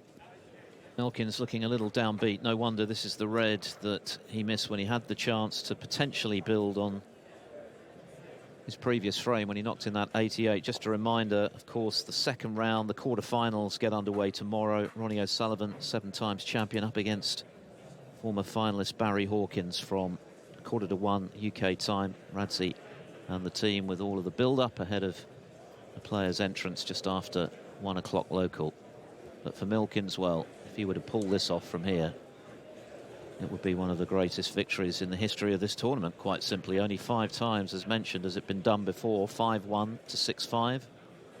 Most recently, Stephen Maguire, who achieved it against Neil Robertson 4 years ago. Prior to that, Selby did it against Stuart Bingham. I mentioned Jimmy's victory over Peter Ebdon from the brink. The only 2 other players to have achieved it. Dave Harold against John Parrott in 2001, and the great Hurricane himself, Alex Higgins, against the grinder, Cliff Thorburn, a 3 times Masters champion in 1981 in their semi-final.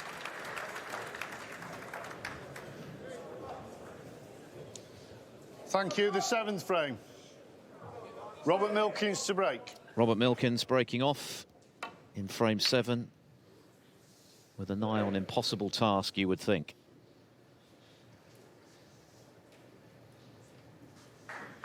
It does seem that way, doesn't it? But I suppose if you don't give it your best shot, you don't ever find out. Who knows? But the frame he won, he made a really nice break, Milkins. The frame before last, a fluent break of 88 from a position of no strength, 45-0 down. But if he can do that for 5 frames, then that's going to be something to see, quite frankly, from here.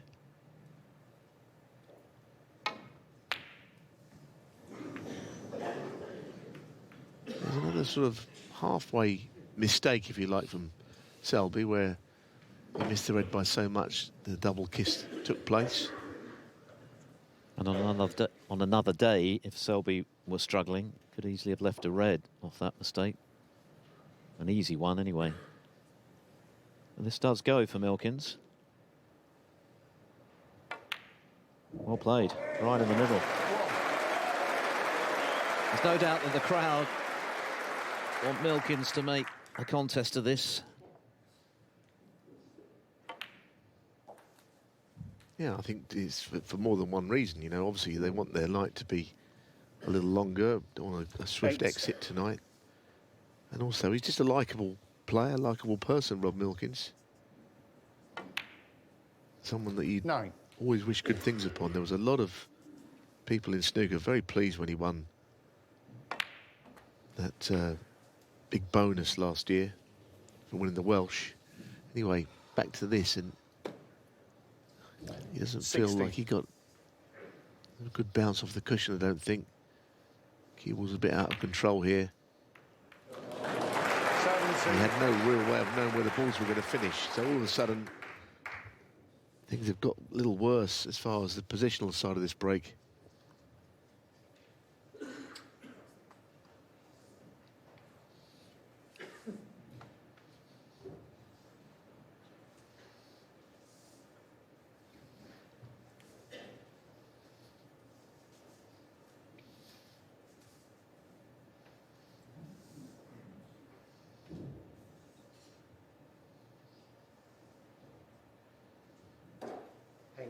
Pink ball.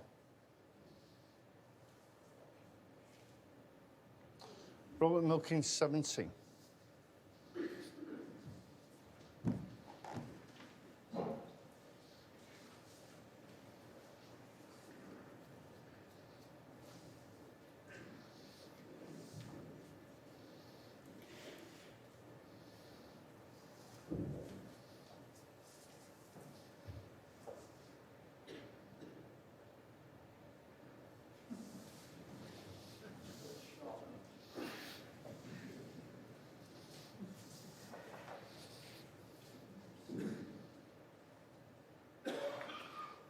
I'm not sure quite where this exchange is going. Milkins might not want a re-rack 17 in front. It's not a huge amount, but it's still, where do you draw the line on that? Touching both them. Touching all those reds, or 2 reds, I think. Has to play away Selby here.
Just trying to drop into the side of the bunch.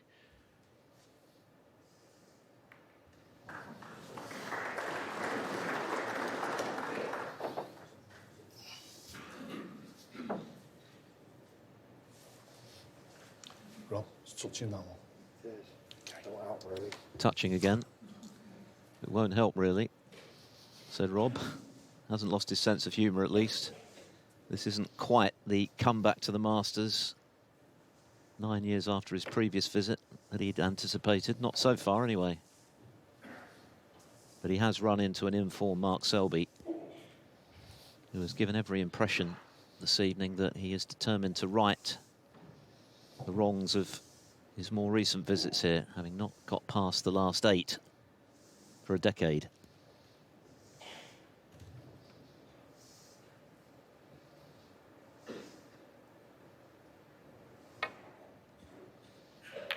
Oh, the red was available for Selby. He's back in. Of course, even if he does win this evening, as at the moment seems highly likely, he's still got to get past Mark Allen to improve upon that recent record. That could be a battle royale on Friday night if it happens. Yeah, I mean, we can't preempt it, but you're right. I mean, straight away you think about that World Championship semi-final from, well, last year, 2023, last season, which went on until, I think, about 1 o'clock in the morning, or certainly not far short of, because it finished on the morning of the final. Luca Brusel had won earlier in the day, so he definitely started that final the fresher, and He played brilliantly. Was a very deserved champion. But that semi-final was a bruising affair, wasn't it? Mark Selby, Mark Allen. Yeah, you're right. It probably hurt 6. Selby a bit with that first session of the final in mind, which he lost 6-2, even though Brissell was, as he had been throughout the tournament, brilliant. Got back to within a single frame on the final 7. evening before Brissell won the last 2.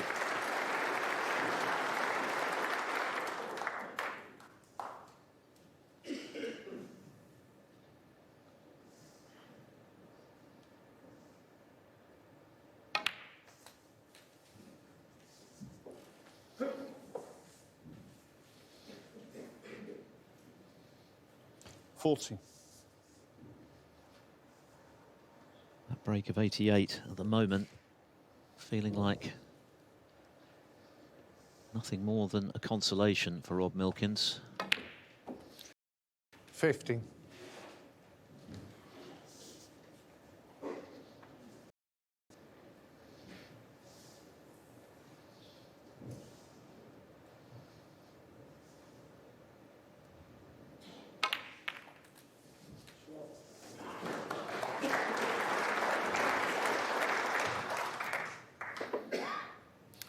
$22. Well, that'll do. He's quite a tall player, Selby, so I think it suggests he can reach across at this without the aid of the spider or anything. And of course, being right-handed definitely helps him. Yeah, he can reach this. Cue ball coming in quite close to the black. Yeah, unavoidably. 23. Would love to have seen the black come away from the cushion more than it has. I mean, rolling these in has not proved difficult, but with any extra pace needed, then they can stay out.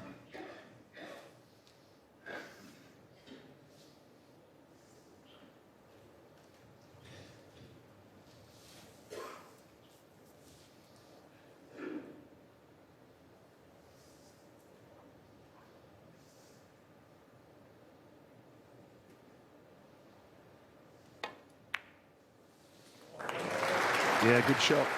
He tried to keep pace down to a minimum on that. And the Selby contingent 30. must be pleased with the evening's work so far, but he's now got to finish it off.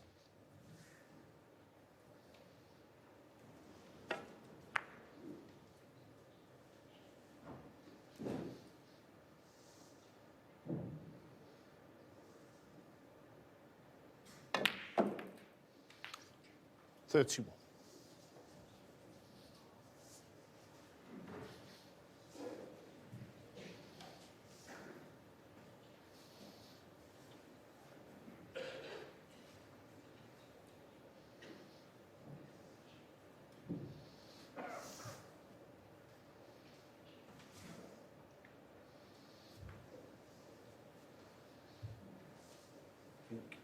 Pink ball. Well, he's taken on the ping. Now, this is a slight risk, more so than he would like to have had to take. Well played. Leaning across his left down red, just as we see it again.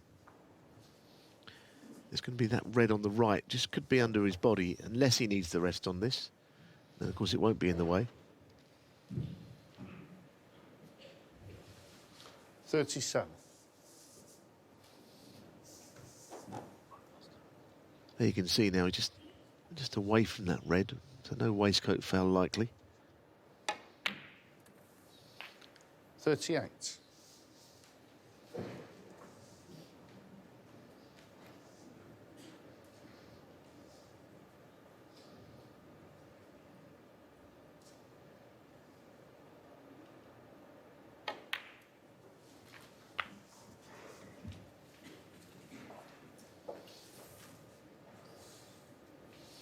$40.